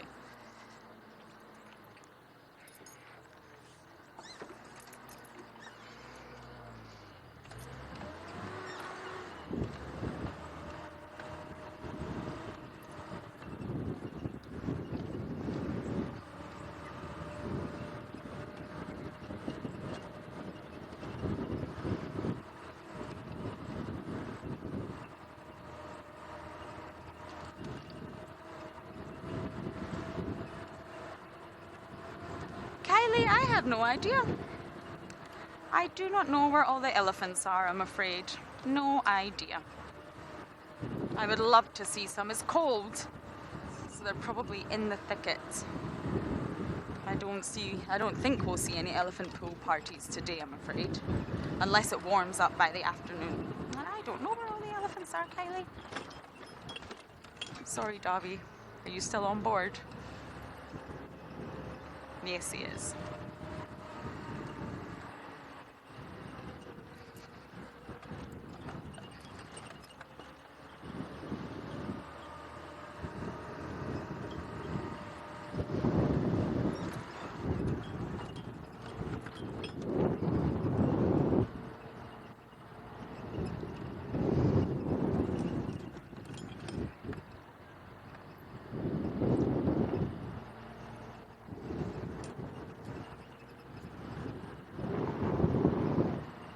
Wildebeest, I bet you know where Tingana went, don't you?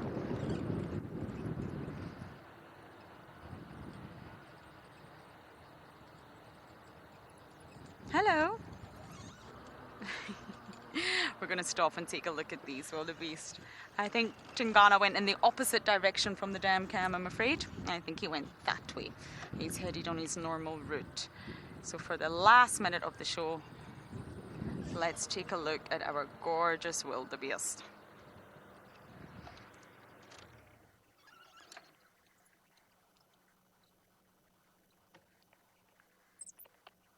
Going about their day. Oh, those calves are so large. There's two different sizes. There's two different age groups when it comes to the calves. There's the slightly smaller ones, which are obviously younger, and then there's the much older ones.